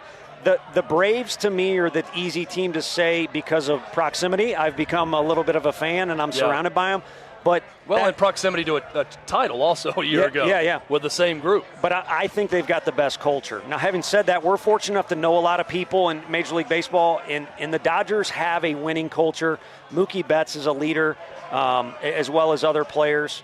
So that's going to be the most fun one to me is if the Dodgers can win playing against the Braves. Did you happen to see Dansby Swanson and Kyle Wright get the orange Gatorade out in front of them for the press conference? Really funny, two Vandy guys. Yeah. And they had an orange Gatorade pitcher in front of them for their press conference. And they kind of joked and said, "Get that out of here. We don't do orange." Yeah. And they said that they moved it out of the way in their shot. So it's good they showed a little personality. Yeah. Publicity is good publicity, right? Yeah. Kyle Wright, he probably stuck it on. I was at Arkansas. We probably saw his best college game, and it's so fun to watch those guys. Everybody's good in our league, but then you got the freaks, like Hendon Hooker and like Bryce Young. It's just fun to be around those guys and up close and personal. Tomorrow, when Tennessee wins, however you want to phrase it, over under how many of your players are storming the field? Now that you said that, I know what I'm going to say. We've got a second part of our practice coming up. Afterwards, I'm going to say, do what you got to do, but be careful. Be careful. I don't even know if you can take the goalpost down. I think they collapsed the goalpost now. Chad will be out there doing it too. Tony, where there's a will, there's a way. I hear you, but I think there's always a way. I might have to at least check a box about being safe. I should have asked you if you're storming the field tomorrow. Well, I was on the field at Florida, and everybody's talking about, all the non-coaches are talking about, are we allowed to storm the field? Are the students coming down? And everyone's like, let's make sure this thing's over with. And people who have seen us not do so great against Florida were quick to chime in. Yeah. Like, let's wait till the clock says 0-0-0. I'm glad Tennessee did not storm the field for that game, though. They were favored in it. They won. That's what good fan bases do. Now beat Alabama, and all tomorrow. bets are off. Yeah, it could be a field stormer. Dude, good to see you, man. I appreciate you guys having me. It's an honor. You battled the traffic and the golf cart and everything, so. Yeah, my driver was suspect, but hey, man, it worked out okay. We could be so lucky to have a golf cart right now. We got Chad driving us. He's our chauffeur. Right, yeah, trying to parallel park. I've been to Cool Beans, and if I can get a good disguise, I might sneak back in here for Halloween. Absolutely. Hey, thanks again for the video from my cousin's team, too. Yeah, my really pleasure. Appreciate that. Tony Vitello has been our guest. Thank you. Coming up, Brad Lampley joins us on OutKick 360. Hey, listen, if you missed my show, don't at me. I've got you covered. Take a look. Is there anything Tennessee does? Is there like any tradition that you know of if they get a big win? So they haven't had one in a while, like of this magnitude. But the last time, so it was 1998, Steve Spurrier versus Philip Fulmer. It ends in overtime when Florida misses a field goal. The fans rush the field. It's funny, CBS had those expensive cameras they would put on the goalpost.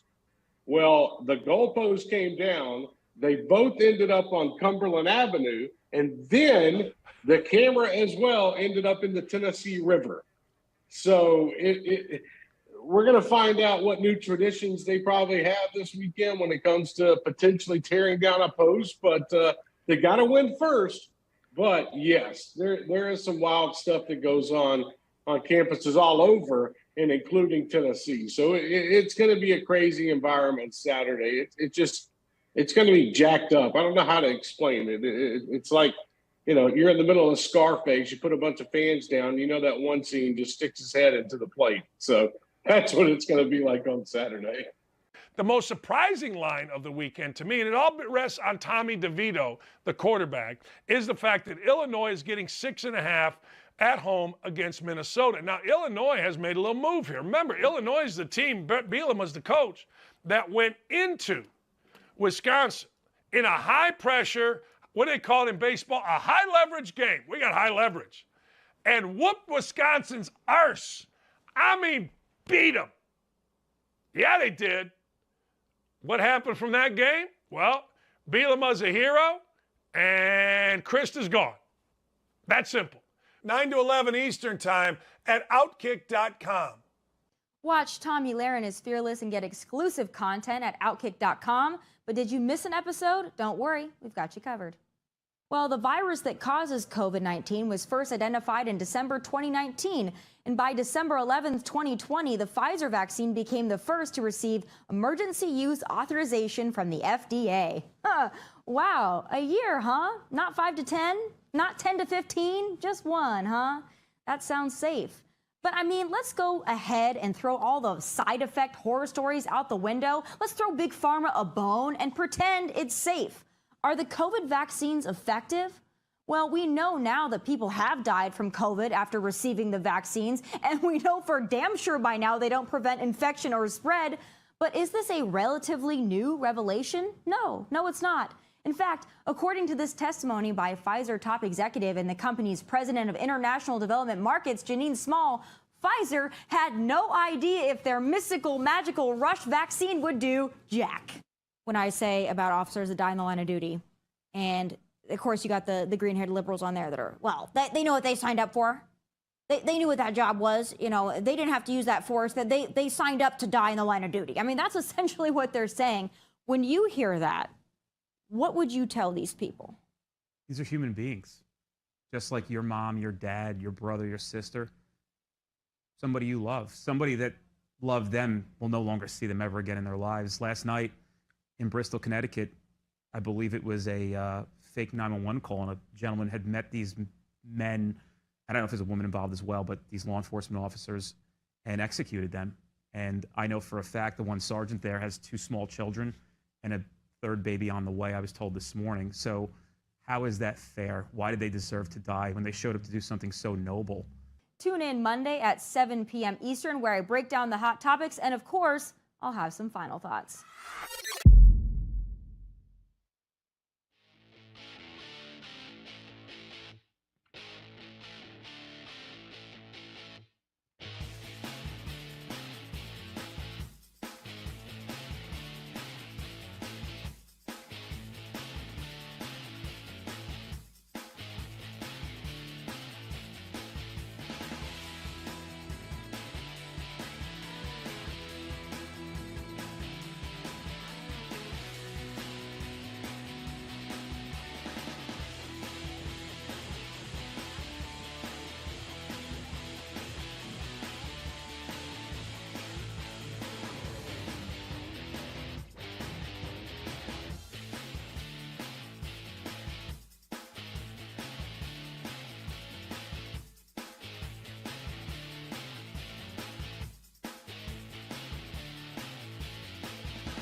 Normal spot tomorrow?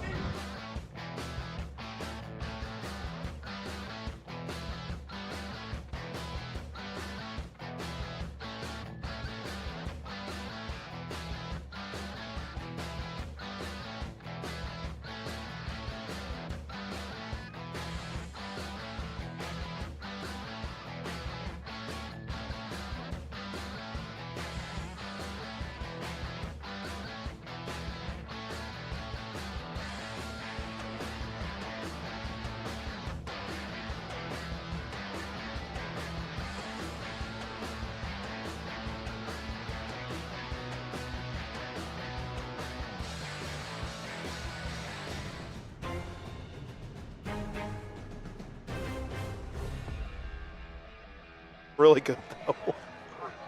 One of our favorites, Brad Lampley, joins us. OutKick 360 rolls on with Chad Withrow. I'm Jonathan Hutton. PK back with us next week, enjoying some time with family in the Titans bye week. Brad is back in town because the Tennessee Vols are in Knoxville as we broadcast live from Cool Beans. This is my first time here, Brad. This is not my first time here. Well, I know you're shocked to hear that. This is the spot for all Tennessee football players over the age of 21. I'll be very clear about that. Yeah. But they do ID here. When you texted me and said we're going to be at Cool Beans, I'm like, I've got to go check out the famous Cool Beans because it's all I hear about every weekend from all the players. It's funny. This was my spot when I was at Tennessee, but I hit up a buddy who was in my fraternity, and his son is now in our fraternity. And I said, hey, get the fraternity, Sigma Nu, over. Yeah. Tell him to send him. And his response was, they card actually at Cool Beans, so that's a problem for those with fake IDs. So they're not going to come over there because they know they follow the rules. Apparently, they are very, very discerning here. Yeah. I mean, like, you just can't pass a fake off. They will take it. That's they so will I've take been it told. here. By the way, last time I was on, I followed Heath Schuler, College Football Hall of Famer, or Heisman runner-up. Today is Tony Vitello. I mean, next time is it going to be Dolly Parton? I mean, who have I got to come on after next time? Possibly, maybe Peyton. Who your buddies? Do you laugh when you hear fans that feel like Peyton's a curse in some way when he's around a big Tennessee football game? I got a 10-year-old daughter who was like a nervous wreck because she's heard enough of this in school in 5th grade that she was nervous that Peyton's going to be. And so I texted him last night. I said, you may want to sacrifice a chicken or something because, like, we've got this whole curse thing going on, and everybody's worried about it. I do have to remind people, though. I said, Peyton was around some Alabama games. He was 3-1 in those games. Pretty good in those days. He was not a curse in those games when he played Alabama. Brad, of course, played here at Tennessee as well. What does this rivalry mean to you amongst the other teams on this schedule? Well, they've been the gold standard for, I guess the modern era, right? Yeah. And so, but going back to when I played, it was, we got to Tennessee, that was the thing, right? Coach Majors had struggled with them, and it was always a big, big deal, beating Bama. But then our biggest rival became Florida because we had some, 93, we had the tie game, which I still say is the worst loss we've ever had. And it was a tie again, David Palmer. 94, we really had him here, and we just, but we had a young quarterback, and you felt like, okay, that might be the last time we lose to him. 95, we just knew it. We knew we were going to kick the door down, and that's exactly what happened. And still one of the greatest locker room environments ever, smoking cigars with the governor of Tennessee after that game.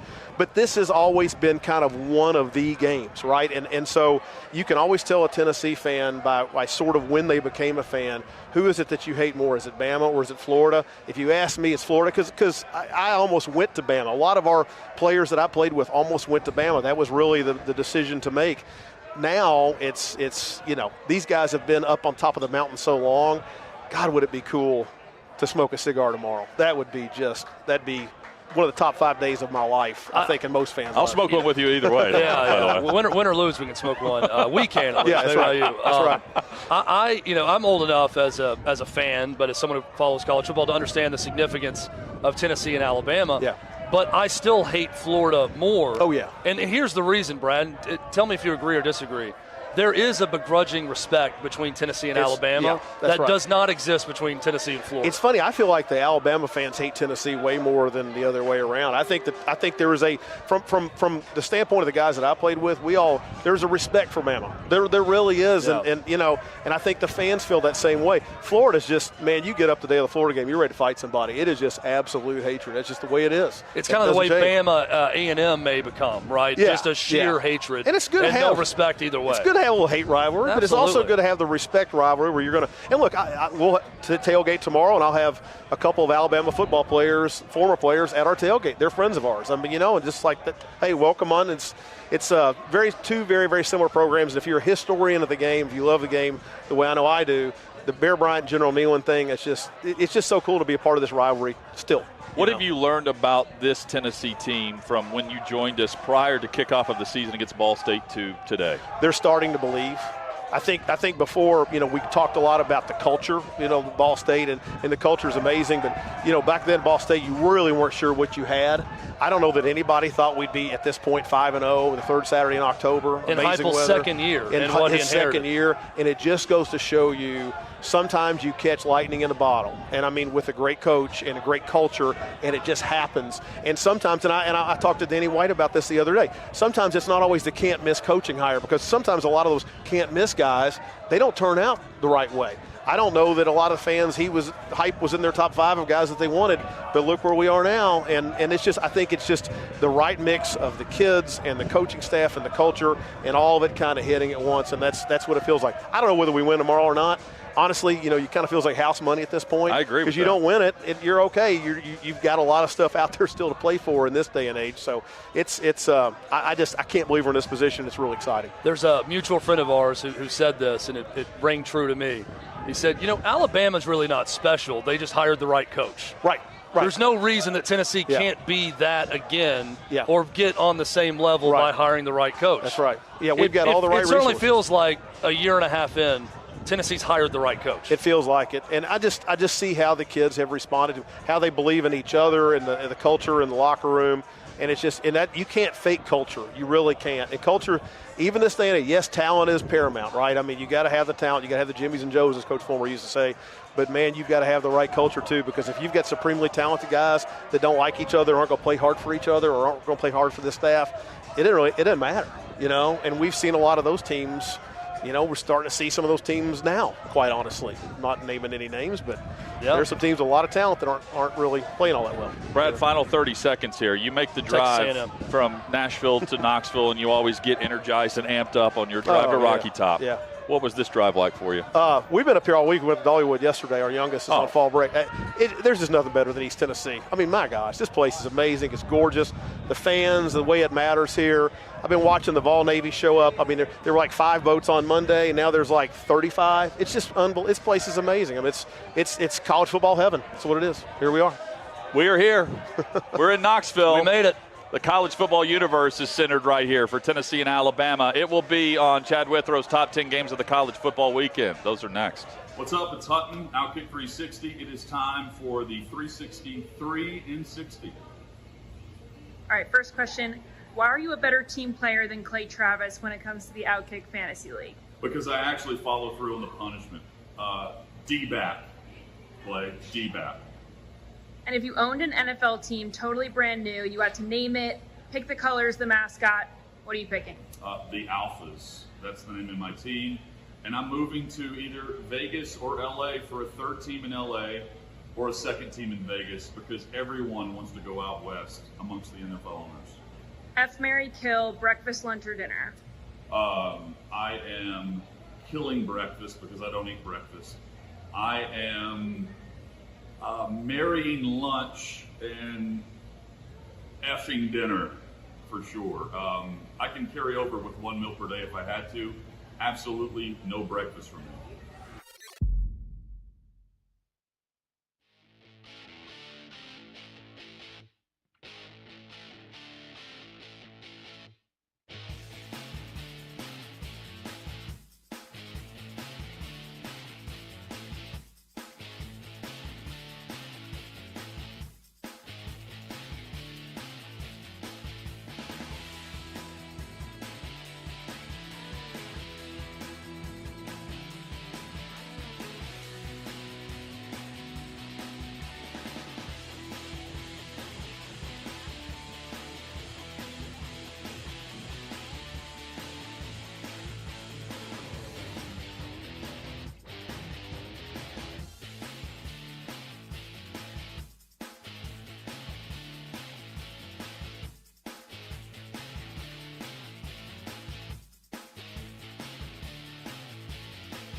Glad you're with us. Just like that, the final hour is here. The football weekend is upon us. And around turn 4 we go into Saturday and Sunday for the college football and NFL weekend. OutKick 360 and the OutKick Network in Knoxville. Cool Beans. Great location in downtown. Great crowd on hand. And we're getting ready for kickoff between Tennessee and Alabama. Plenty of headlines, news, and notes across the college and NFL scene. And we will hit that over the next hour as we lead you in to your Friday evening, either listening on this great radio station or watching us live at OutKick.com, as well as other social platforms. You can follow us and interact at OutKick 360. Tennessee, Alabama, I have a feeling where this is on the top 10 games of the weekend for Chad Withrow. But there are plenty of great college football games, 6 of them in total, between top 25 ranked opponents this week. Chad, let's hear it. Your top 10 games of the week. Hutton, do you think that those 6 games? Here's Chad Withrow's must-see games this weekend. Do I think what now? Do you think those 6 games between ranked teams will appear in this top 10 list? I think, yes, I think all 6. You're a smart man. And maybe your top 6. You're a very smart man. Hey, also, by the way, thanks to Cool Beans for hosting us today. It's been the final hour of the show. Terrific crowd throughout. Been a lot of fun. Great host for us today. And also thanks to our friend Jana with Preserve Press. Yes. Who gave us these little lapel pins. Yeah, lapels. Is that what it's called? Yeah. Lapel pins? So I've got the state of Tennessee outline in the checkerboard. And what do you have? I've got the tee that These are she legit. gave to me. So. And they're from where? Preserve Press. Preserve Press. Jana does a great job. Very artistic. I'm not very artistic, but you know what I know? College football. And that's what we're going to get to right now. My top 10 games of the week. Hutton, we begin, as we normally do, with number 10 on the list. Arkansas at BYU this week. Arkansas badly needs a win. Trying to avoid 4 straight. They go to Provo. BYU coming off a loss to Notre Dame. This is a really good game that, Hutton, I agree with you when you said earlier this week, not a lot of people are going to watch because it's up against Tennessee and Alabama. Yeah. But my game number 10, Arkansas at BYU. I'm just intrigued about this more from an Arkansas perspective. Getting KJ Jefferson back, can they start to right the ship as they enter the back half of the season? So consider this about Arkansas. 3 losses in a row now, the last 2 in blowout fashion. And again, KJ Jefferson's playing a factor in that because he's not available. But since making it was 28-23 against Alabama at the time, since that point in that game, they've been outscored 61-20, and they've allowed more than 700 yards of offense in roughly 5 quarters of football. That's rough. This is a tough stretch. This is a tough road trip to make for any opponent. And if you haven't been to Provo, it's just different. It's a different vibe. However, it's a little earlier in the day than BYU would like it. Therefore, I think Arkansas can pick up a road victory. Yeah, I do too. And really unfortunate against A&M with the kick and with a lot of things happening there. No doubt. But that has kind of spiraled into they were always going to lose to Bama, but it's kind of spiraled into this 3-game losing streak. But in now. this span, without KJ Jefferson, their defense has not stepped up. In fact, they are among the 12 worst defenses in the nation with KJ Jefferson out. That's not ideal for what we're seeing from that style of play that they want to run. Let's stay in the SEC. Game number 9, one I'm really interested in, LSU at Florida. Gators a 2.5-point home favorite in this one. Hunt, I'm interested from this standpoint. 2 first-year head coaches, highly thought-of guys, going to tradition-rich, winning Southern programs, trying to establish their identity in year 1, trying to give recruits and their fan base something to latch onto. I think so far, Billy Napier's doing a better job in year 1 of grabbing his fan base's attention, grabbing their good thoughts, and recruiting also. Not that Brian Kelly's done a bad job, it's just been an awkward first few months for Brian Kelly on the job at LSU. Important game because there's bragging rights involved. There's not a ton of big things to play for these 2 teams this year, but this feels like a big scene setter for what's to come between these 2. Do we call this a battle of underachieving quarterbacks, or do we call LSU Florida a battle of two premier programs that are just trying to keep their bowl season life together? One of these teams on October the 15th will have 3 losses. Yep. I didn't think Florida, especially after week 1, I didn't think Florida would reach that point this quickly. LSU, though, is kind of expected. I feel like it was a 7-win over-under, right? I think that we had that topic. Yeah. Florida, after the win against Utah, I'm thinking, man, this feels like a better program right now. I haven't felt that way about LSU. I feel like they've been on par with where the bar was set for them preseason. I'm not saying that's fair or unfair for what Brian Kelly had year 1. I'm just saying I think Florida to this point has underachieved more based on the week 1 result to Utah. I also think that in comparing the two quarterbacks, the ceiling for Anthony Richardson is a lot higher than Jaden Daniels. Yeah. I think we saw the ceiling here in Knoxville for Anthony Richardson in Florida, where he was great throwing the ball that day. I think we saw the ceiling against Utah. Yeah, in a win for sure, but I thought he was really good against Tennessee throwing the ball, better than I've seen. And that's the step he's got to take. So, good matchup to watch there. Game number 8. Let's go to the Big Ten West. Formerly the Big Ten Legends division that we all hated. Yeah. Now the Big Ten West. Minnesota at 24th ranked Illinois. Who saw it with the Illini coming into this season? And Brett Bielema, he's got his team ranked hosting Minnesota, but Minnesota, the 6.5-point favorite. Minnesota got off to that great start this season, had a really disappointing blowout loss, but now here they are, 2 teams legitimately vying for a Big Ten West championship and a spot in the Big Ten championship game. Minnesota at Illinois. You know what you're going to get with Illinois? Minnesota's similar. They both want to run the football. This is going to be a grinded-out type game. And I feel like Minnesota can win this game. I would not take them minus 6.5. Yeah, I'm with you. I think it's a tight game. I wouldn't pick Minnesota to lose. I don't think they're winning by more than a touchdown. Here's a game that I find very difficult to pick. Number 15, NC State at number 18, Syracuse. It's our 7th best game of the week, my 7th game of the week. Syracuse, a 3.5-point favorite. I wrote about this at OutKick.com. If Syracuse wins, suddenly they are playing Clemson in a very big game in I believe the ACC Atlantic. We went through this yesterday. Could be 2 undefeated teams playing next week. First, though, they've got to beat NC State. NC State's got decent talent. They've got a solid defense.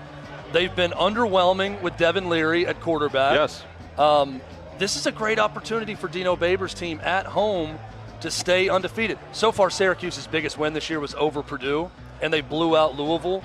Outside of that, they've beaten some nobodies, but a great opportunity for Syracuse in this one at home. So the first thing I thought when I saw this game earlier this week, does America know that Syracuse is unbeaten? They need to. We're trying to tell them. Well, they will if they win. They'll win. I feel like the media will make it known to America if they beat NC State. They'll make it known, because I think, because everybody was on board with the Wolfpack. Yeah. From last year, whenever UCLA bowed out of that bowl game due to fake COVID with their excuses, because they didn't want to play. They didn't. They had players in and out of the program. Right. And the Wolfpack were upset, and rightfully so, because they wanted the 10-win season. They didn't get it. They were talking. They were pretty good last year. Yeah. And that carried momentum into the season. And now I think not many people have watched a ton of NC State. If they have, it's 1 or 2 games. And I don't think anyone's watched Syracuse.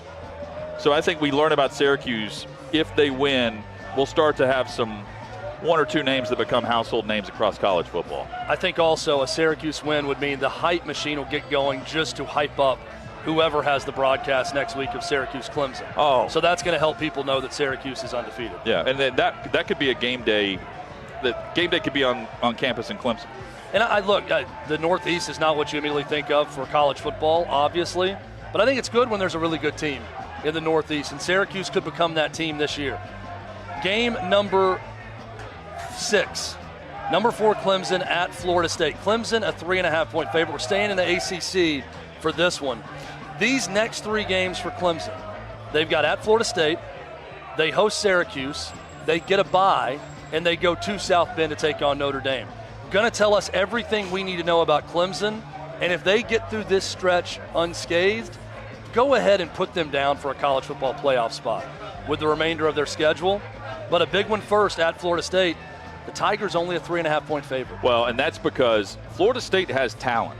Yes. They just look at the first game of the season against LSU. FSU was significantly, in my opinion, faster than LSU. And that's why I think the spread is the way it is. I think Florida State's being overlooked top to bottom roster-wise on their overall talent. Now the question is the coaching up to snuff with what they're about to face with Dabo? Clemson has struggled offensively to start, then it was defense, then it was back to offense. And the question is now from Vegas's view is, are they going to put everything together? They don't have to do that week in and week out in the ACC. Would they be unbeaten right now in the SEC? I don't think so. But it doesn't matter. They can still make the college football playoff where they are, and they're on track here. And you mentioned the 3 games they're in, the span of 3 games they're in. They're coming out of back-to-back games against Wake Forest and NC State. Yeah. You know, that was the gauntlet stretch preseason, and now they're entering the gauntlet stretch based on how things have developed. Even though it was a close win and the defense was not good against a very good Wake Forest offense, albeit, they scored 51 points. So that's the first time I thought, okay, maybe they're figuring it out now offensively. We know they had the defense to be a college football playoff team, so that was a big one for Clemson. These next 3 are going to be big, starting with tomorrow against Florida State. Self-inflicted wounds, though, with FSU has set them back because they had they made some plays against Wake, and then early, you know, they pounced on Wake there, and then they defeated NC State. So Can they just play mistake-free football? They can win this game. Game number 5, back to the SEC. Here we go. Mike Leach going back to Lexington, a place where he was a great offensive coordinator. Mississippi State at Kentucky. Kentucky's going to get Will Levis back. It certainly appears that way. Will he be 100%? We saw Kentucky without Will Levis. It was certainly worse than we've seen Kentucky before. But Hutton, that offense is not that good regardless. No. That's a team that's got to win with defense. They've shown the ability to defend those crossers from Mike Leach's air raid offense. They can defend this team. They're going to have to, I think. Mississippi State better on defense than people think. This is a big game for Kentucky. Huge for Mississippi State, too. We said it yesterday. 2 biggest good surprises in the SEC, Tennessee and State so far. Mississippi State going to Kentucky. This would be Kentucky's 3rd loss. Yeah. All in the SEC. Not good. Kentucky needs to hold serve and win this game at home. And I said yesterday, too, to me, this is a chance for Mississippi State to take Kentucky's spot in the pecking order of the SEC and how we view them. Because Kentucky was placed somewhere on the shelf of 3rd, 4th, 5th, wherever you wanted to rank them in the SEC, and Mississippi State was a shelf or 2 below. 2nd in the East. Here's the thing about Kentucky, though. They don't have to be great offensively. They proved that last year when they won 10 games. What they can't do is have the self-inflicted penalties. They had 5 false starts against South Carolina. Against South Carolina at home, 5 false starts. That's what's beating them. It's not Will Levis in or out. The offense is just decent when he's there.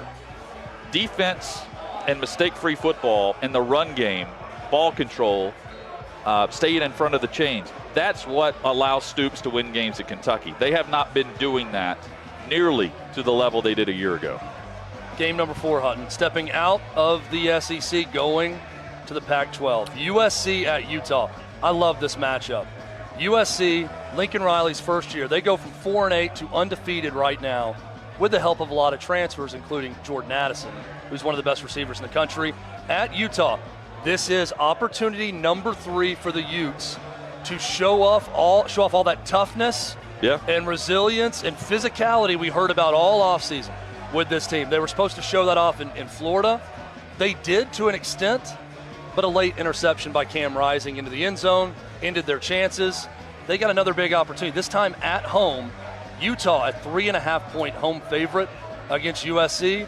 And Hutton, even though they failed in their first 2 opportunities against Florida and then at UCLA, I think Utah gets it done in this one. So you think the Utah defense that showed up previous to UCLA shows up against USC? Because they had a great they lead the conference in yards allowed. They only allow 179 yards per game through the air defensively. Now, keep in mind, they're going up against Addison, who leads the team 32 catches, 479 yards. He has 6 touchdown catches. He's tied for the team lead in touchdowns with their running back and Travis Dye. Point being, they were worked over last week by UCLA. Yeah. And if you think that carries over for USC, I don't know how they win this game, even at home. But I still believe in the formula that Whittingham has there. I realize we've been fooled a couple times, and they're more frauds than they are proving us right. But this is the game that they have had circled for their home matchup all season whenever Lincoln Riley took over and all the transfers joined them. This has been the ticket there. USC had a bad offensive showing at Oregon State earlier this year. I think Utah has a defense comparable to the Beavers that plays a similar way that they can affect USC in this game. But I think this is USC's first loss of the year. But again, I've been fooled by Utah before. I didn't think UCLA was going to do that to them. I want to pick Utah. You know how I like the Utes here. I'm trying not to be fooled again because, they've made me look awful with how much I hyped them up in the preseason. At fool's gold to this point. They lead their conference in time of possession, 33 minutes per game. I think they got to rush for like 200 yards in this game. They got to control the clock. They gave up like 300 yards passing to UCLA. I've got to think that the passing attack from USC can match that, right? At least that's what my brain's telling me here. I would love to see Utah win this game. We get to find out tomorrow. Hutton, do you like offense? I like offense. Love it. Oklahoma State and TCU is going to deliver some offense tomorrow. TCU ranked 13th, hosting the Cowboys ranked 8th. TCU a 4-point underdog. I think Sonny Dykes has done, he's done a terrific job at TCU so far. We know Gundy is going to play some offense also. There's going to be some fireworks in this game. This is a great one in the Big 12 that's going to have lasting championship for that conference implications. It is not Texas and Oklahoma as the most consistent programs in the Big 12 right now and going back to last year, and it is Oklahoma State and TCU. I don't think they're getting enough recognition for that. No, you're right. And because we think about the brands. Right. These are the consistent programs right now. And you know what's crazy about we that overlooked too? that. With both? I was thinking about this with Oklahoma State. When's the last time we looked at Oklahoma State with a top 15 recruiting class? Or even noticed them anywhere near the top? I mean, I can't tell you because it's a mystery to even figure out where their roster is from and how they recruit. They're either not. But it works. They're either not there or we just glance over them. I've done it. Yeah. I just glance over the Cowboys because I'm Oklahoma State. But they could. I mean, these are the top 2 programs in the conference. I think it's just a good job of evaluation by Mike Gundy. He knows the type of player he wants, and the guys that choose to go to Oklahoma State fit in that culture under Gundy, and it works. And I think the same is going to be said as Dykes continues at TCU. Here's the matchup that determines the game. The TCU offensive line has allowed only 7 sacks this year. Oklahoma State leads the conference. They average nearly 3.5 sacks per game. That determines the matchup here. TCU leads the nation in 8.1 yards per play on average. Wow. That's getting it done. That is getting it done. It's a fun game. Yeah, it's going to be a lot of fun. What time is this game? 3:30 Eastern? Another game no one's going to watch? Let me double check. I think it's a late afternoon, 2:30 Central, 3:30 Eastern. Again, DVR this game. DVR this game in Arkansas BYU because you're going to want to watch more than the highlights here. If you DVR'd the Commanders and Bears last night and you DVR this game, it's going to look like 2 different sports are being played when you look at the offense of this one compared to the other one. Chad, just to further your point on Sonny Dykes, and you're right. 3:30 on ABC. Okay. Sonny Dykes, he's the first TCU coach since 1929. Coach Mack was saying this last night when I saw him. Frogs. Sonny Dykes, first TCU coach since 1929 to win his first 5 games with the Frogs. Dykes also started 5-0 each of the last 3 seasons with SMU. That's getting it done. Not a bad stat. Coming out of the gate strong. We're going to come out of the gate strong tomorrow on a football Saturday with a big noon kickoff on Fox. Penn State at Michigan. Number 10 at number 5. This, to me, is a very clear-cut number 2 game with conference implications, and we'll get to number 1 momentarily. Michigan, a 7-point favorite.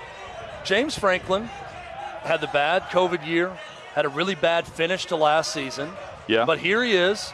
He went to Auburn and did what you need to that Auburn program. He destroyed them and ran all over them. He's got an electric freshman running back in Nick Singleton.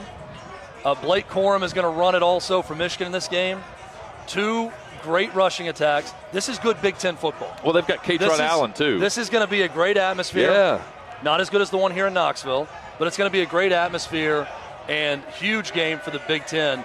And it's going to have sort of a 1992 feel to it with this Penn State-Michigan team. So this is why this is a tough game for me to pick, Chad, because the Wolverines, they're averaging 31 points per game. They're 6-0, 3-0 in the Big Ten.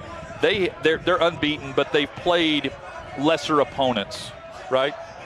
Penn State is unbeaten, and they've played a better schedule to this point. Yep. So are you trusting the schedule this year, or are you trusting Michigan from last year carrying over to this year where they remain unbeaten? That's the struggle I have here. I think Penn State wins this game. I think Penn State's better this year. And this is coming from a guy who picked Michigan to be in the college football playoff. It's been a while since a quarterback went in and won at the Big House, and it was this quarterback at Penn State. Sean Clifford. Game number 1. We're here. We're at Cool Beans in Knoxville. Why are we here?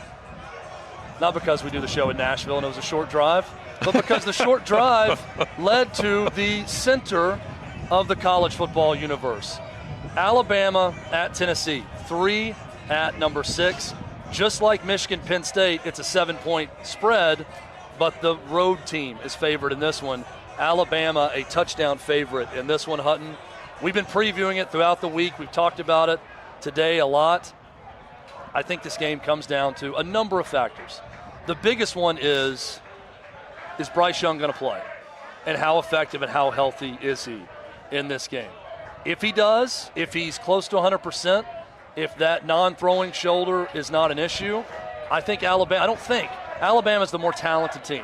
And Yes. they've got game records. And deeper team. They've got more game breakers, Will Anderson, Jahmyr Gibbs, Bryce Young if he's playing, than Tennessee has, especially without Cedric Tillman, who is probably not going to play. We heard from Trey Wallace earlier today.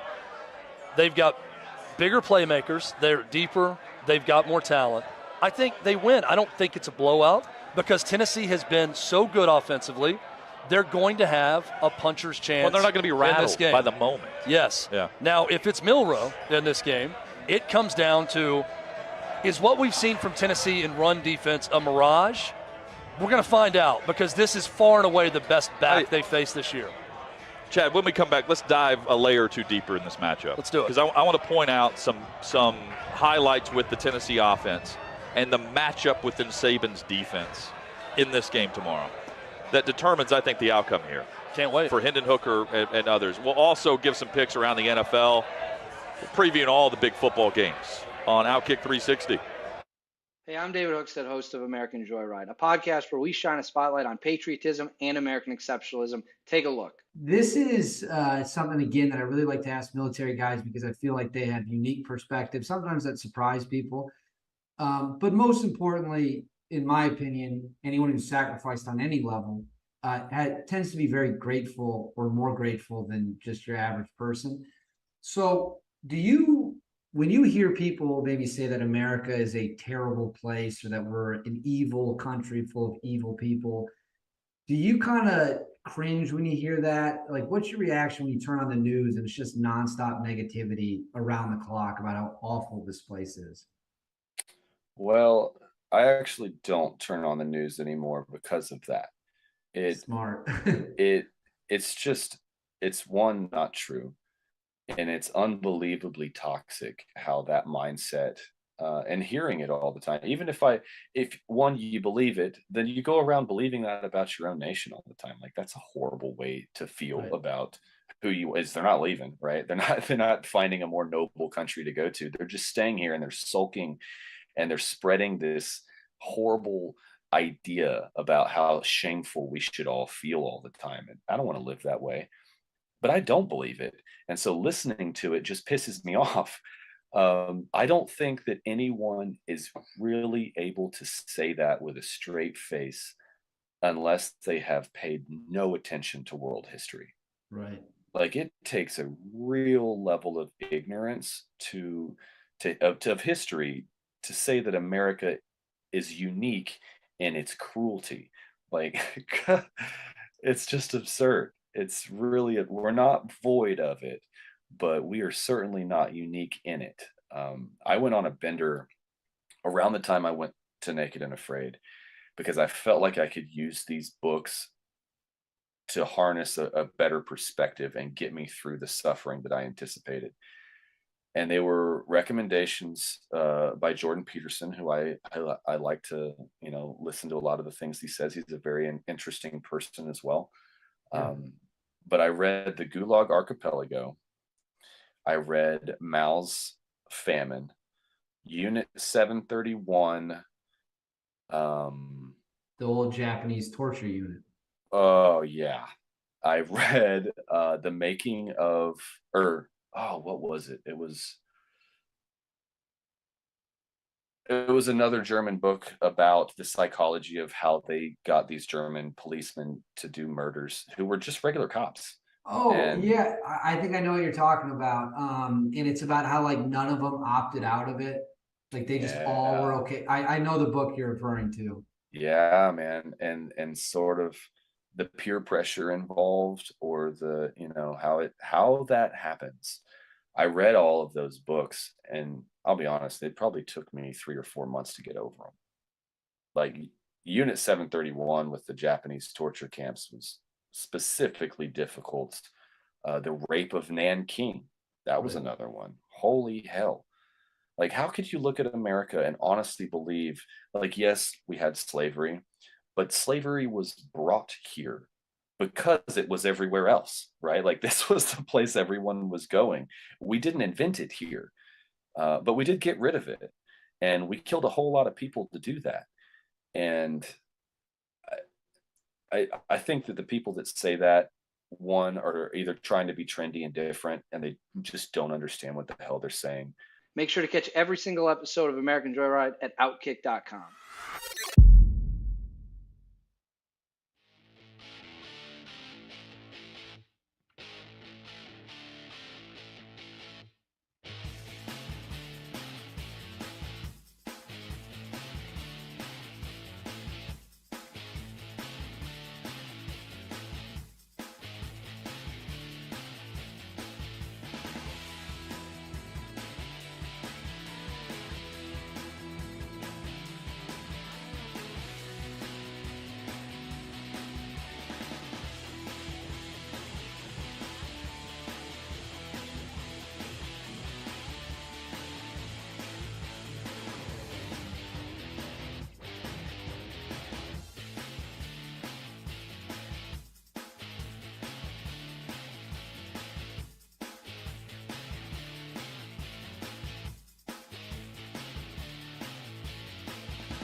Someone.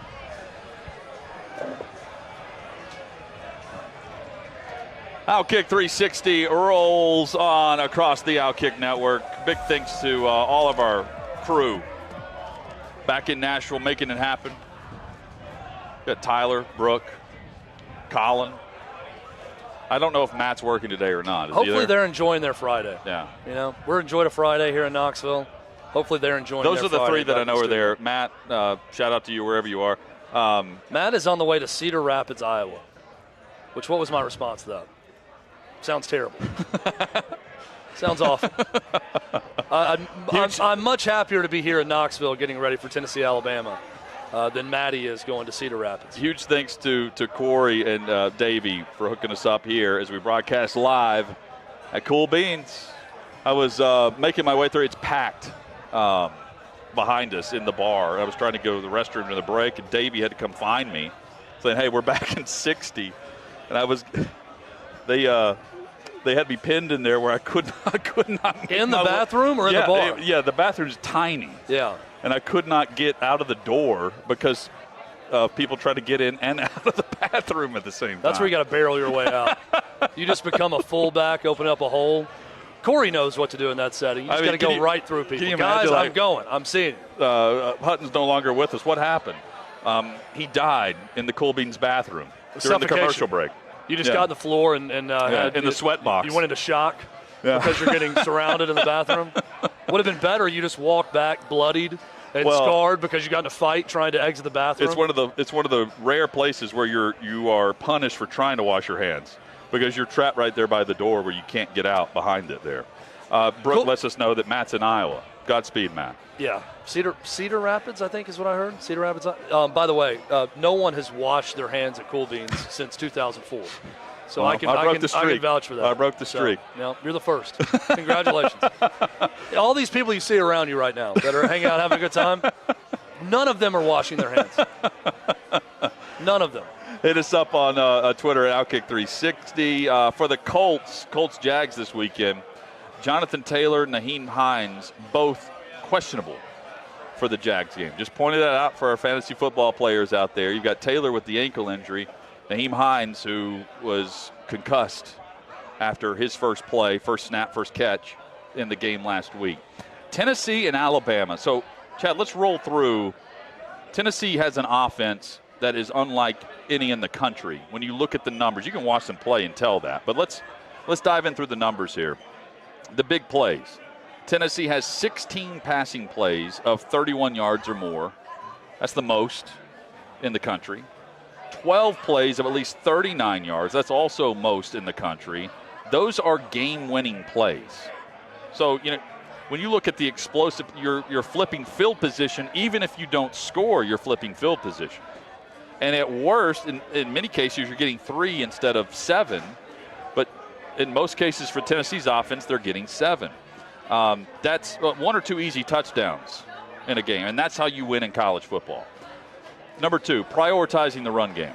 Tennessee's the only offense in America with over 1,700 passing yards that also has an offense in the backfield that runs the ball more than 56% of the time.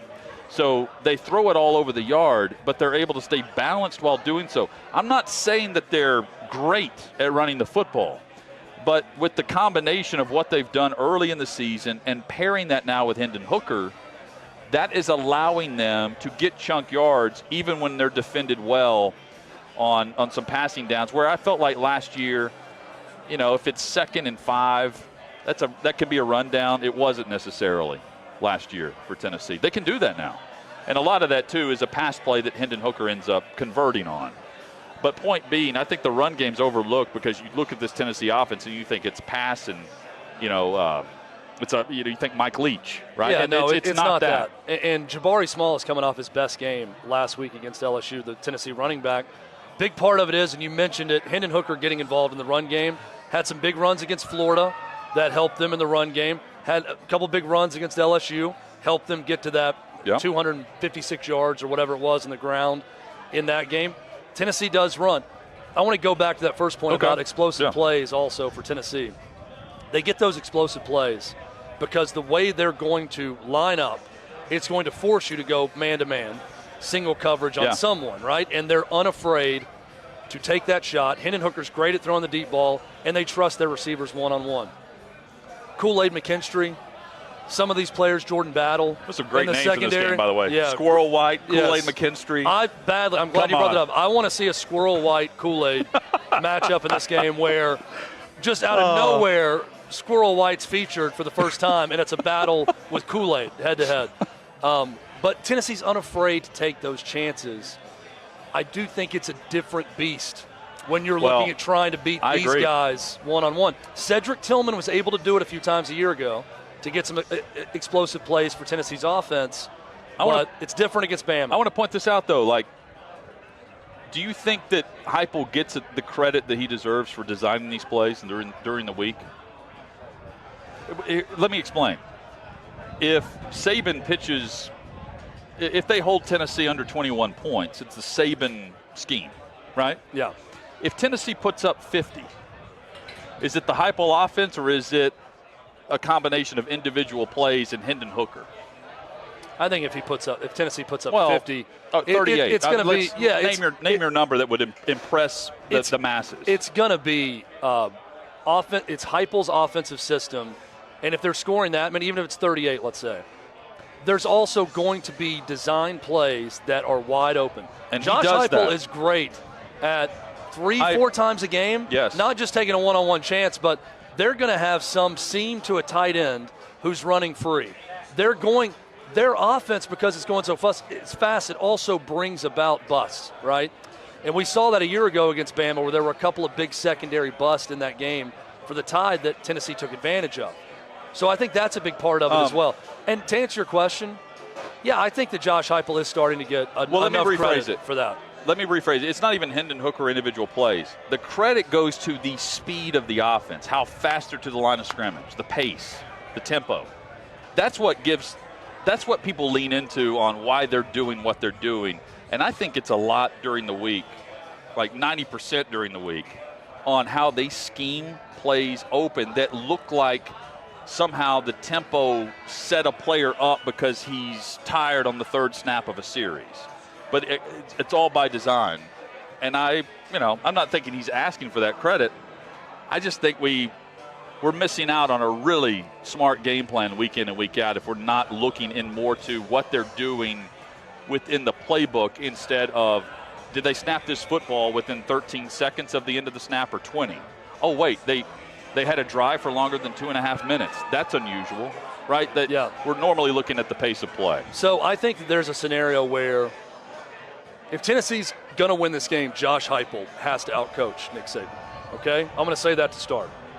For Alabama to win, I don't think Nick Saban has to outcoach Josh Heupel. No. But there is a scenario, just like you're talking about offensively for Tennessee, where you're going to watch defensively what they do from a blitz standpoint and a stunt at some point, or how they utilize Will Anderson, and we could probably point to, boy, that's a great job by Nick Saban and his defensive staff getting pressure on Hendon Hooker quicker than we've seen, affecting him by hitting him in this game.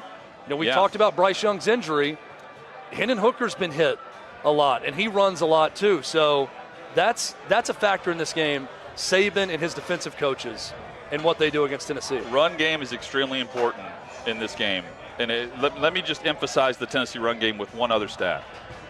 Think about the teams in the SEC who run the ball well. Alabama's one of them, of course, but Kentucky, right? Yep. That travels. LSU, Chad, they average 37 runs offensively per game. Kentucky averages 35. Alabama runs the ball on average 37 times per game as well. And then there's Tennessee. Most teams have played 6 games. Tennessee have played just 5. They average 44 rushes per game. Again, 37 for Bama, 37 for LSU, 35 for Kentucky. 11th most in the country is what they average, running the football, not passing it. Can they run on this Alabama offense to the point, or defense to the point where their offense is balanced like they have been? Because I think that's really the ingredient. That's the supercharged gasoline to the offense that allows all of this to manufacture into tempo, points, possessions, whatever you want to point to, and how he sets up plays as a play caller.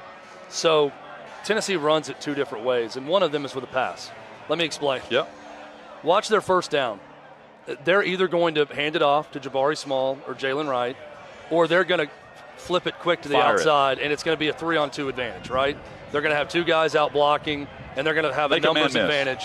And then it's usually 5 yards at minimum. Get 4 or 5, but again, You're setting up second and manageable. Correct. If you complete it, usually it's 3 or 4. But that first down play, it's critical for a lot of teams, but especially for Tennessee, because if they don't get that 5+ yard play on first down, they don't get into the tempo they want to get you into, right? They see the play, they hit it, and then once they get you in the personnel you want, they're going to start playing a lot faster and get a rhythm going.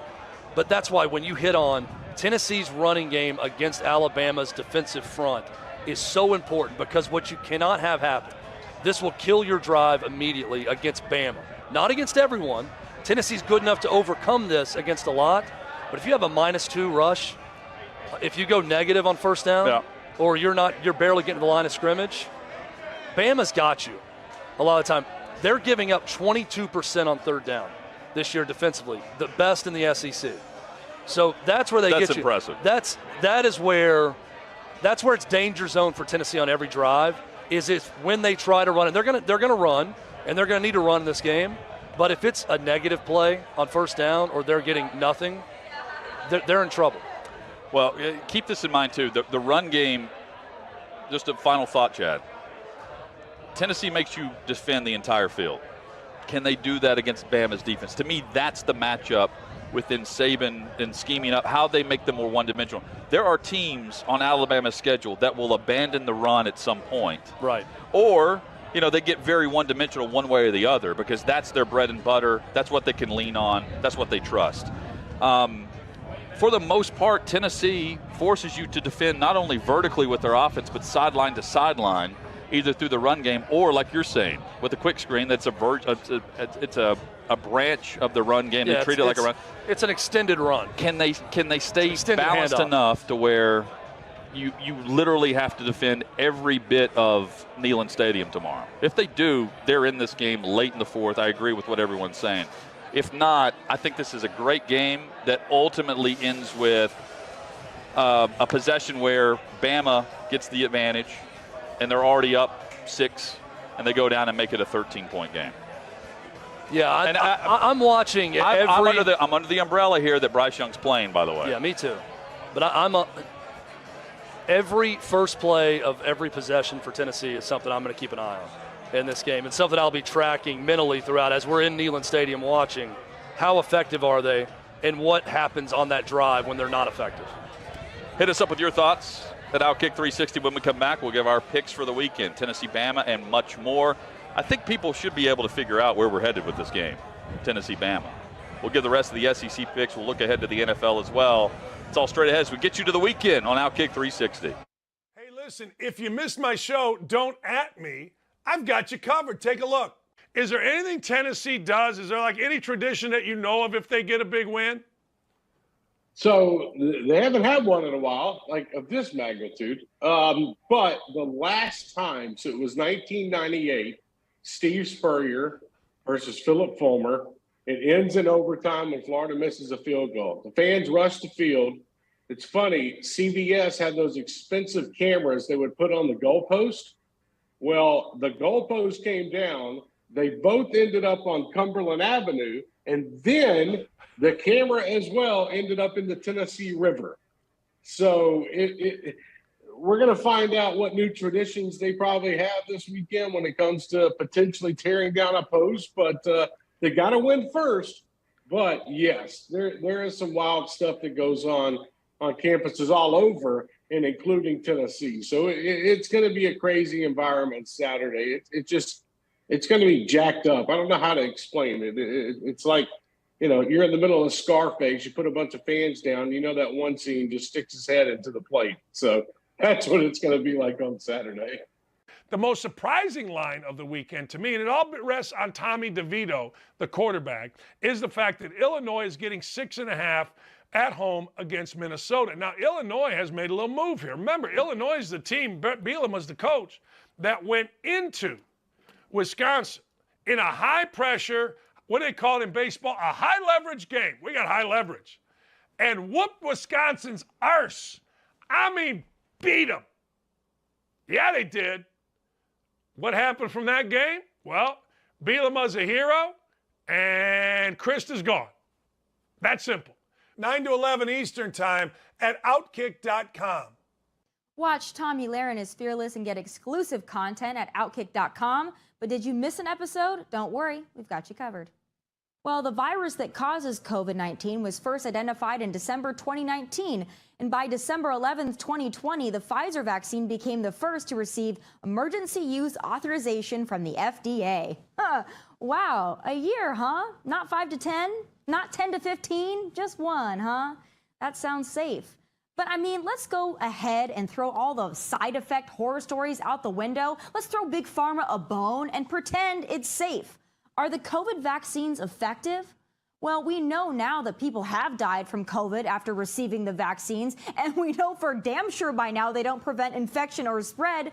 But is this a relatively new revelation? No, it's not. In fact, according to this testimony by a Pfizer top executive and the company's president of international development markets, Janine Small, Pfizer had no idea if their mystical, magical rush vaccine would do jack. When I say about officers that die in the line of duty, and of course you got the green-haired liberals on there that are, well, they know what they signed up for. They knew what that job was. You know, they didn't have to use that force. That they signed up to die in the line of duty. I mean, that's essentially what they're saying. When you hear that, what would you tell these people? These are human beings, just like your mom, your dad, your brother, your sister. Somebody you love, somebody that loved them will no longer see them ever again in their lives. Last night in Bristol, Connecticut, I believe it was a fake 911 call, and a gentleman had met these men. I don't know if there's a woman involved as well, but these law enforcement officers, and executed them. And I know for a fact the one sergeant there has 2 small children and a 3rd baby on the way, I was told this morning. So how is that fair? Why did they deserve to die when they showed up to do something so noble? Tune in Monday at 7 p.m. Eastern, where I break down the hot topics, and of course, I'll have some final thoughts.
What a fun fall day in Knoxville. OutKick 360. Glad you're with us across the OutKick network, getting you ready for the college football and NFL weekend. Outside of Tennessee, Alabama, Chad, which game most interests you tomorrow? It's easy to go with my number 2 game, which is the big noon kickoff game, Michigan and Penn State. I'm going to go with an SEC game that's kind of off the radar. That I think was 9th on my list. I'm really interested in LSU and Florida for both these first-year coaches and what they're trying to do. I think another one, I'm giving you way too many answers here, Mississippi State, Kentucky. Because I really think this is, for Kentucky, this has got to be the rally the troops, have the season that you wanted to have moment. If they win this game, it's all there for the taking for them to still have that season. They get Tennessee in a couple weeks in Knoxville. They still play Georgia. There's a lot of opportunity left, but you lose 3 games in the SEC that quickly and lose to South Carolina at home. It's hard to see them having that season, right? Is it? I mean, I'm almost ashamed I'm not staying in the SEC for my number 2 game. For me, it's USC Utah, and here's why. The Trojans can make the college football playoff. They've got to beat Utah. Yep. They've got an easier path than Clemson, at least I think, because Clemson's going through the gauntlet now over a 5-week stretch. And I'm curious to see what the polls will look like if USC's unbeaten and UCLA remains that way. They get over that hump late in the year. And then you've got Clemson playing South Carolina.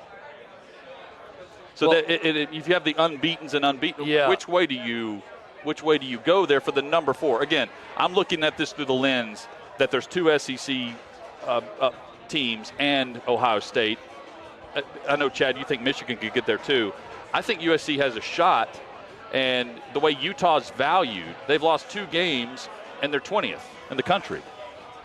So I really feel like that game is the most impactful for the college football playoff because for USC, Utah's not going to get there, but if USC wins, it's highly likely they're going to go undefeated. I at think that so. point. I mean, here's their schedule. And I think that's going to make them a college football playoff team. You know, Tennessee, Alabama is really not an elimination game for either one of them, whoever loses that game, right? Because of the power of their schedule and the strength of their schedule. I mean, look. So USC has Utah this week. Then they've got 3 games: Arizona, Cal, and Colorado. They get to finish the season to their benefit against UCLA, who right now is number 11, and then they'll host Notre Dame, who the media adores regardless of what's going on. So they get to finish strong and then go into the Pac-12 championship where they have a chance to potentially face Utah or whoever, the number 2 team, could be UCLA, whatever. It's not divisional this year. They have a chance to make a true impact, but I don't think they can slip up to the extent that Clemson could still make an exclamation point in the ACC championship game, right? Yeah. USC, I think, needs to stay unbeaten. Yeah, this is an elimination game for USC to me. So it's the most impactful. But, I mean, there's so many good games to pick. This is really – it was easy for me to get 10 games, but all 10 of those games are really good. Yeah. I can make an argument in all 10 of them. It's a really good weekend for college football. But it starts right here in Knoxville.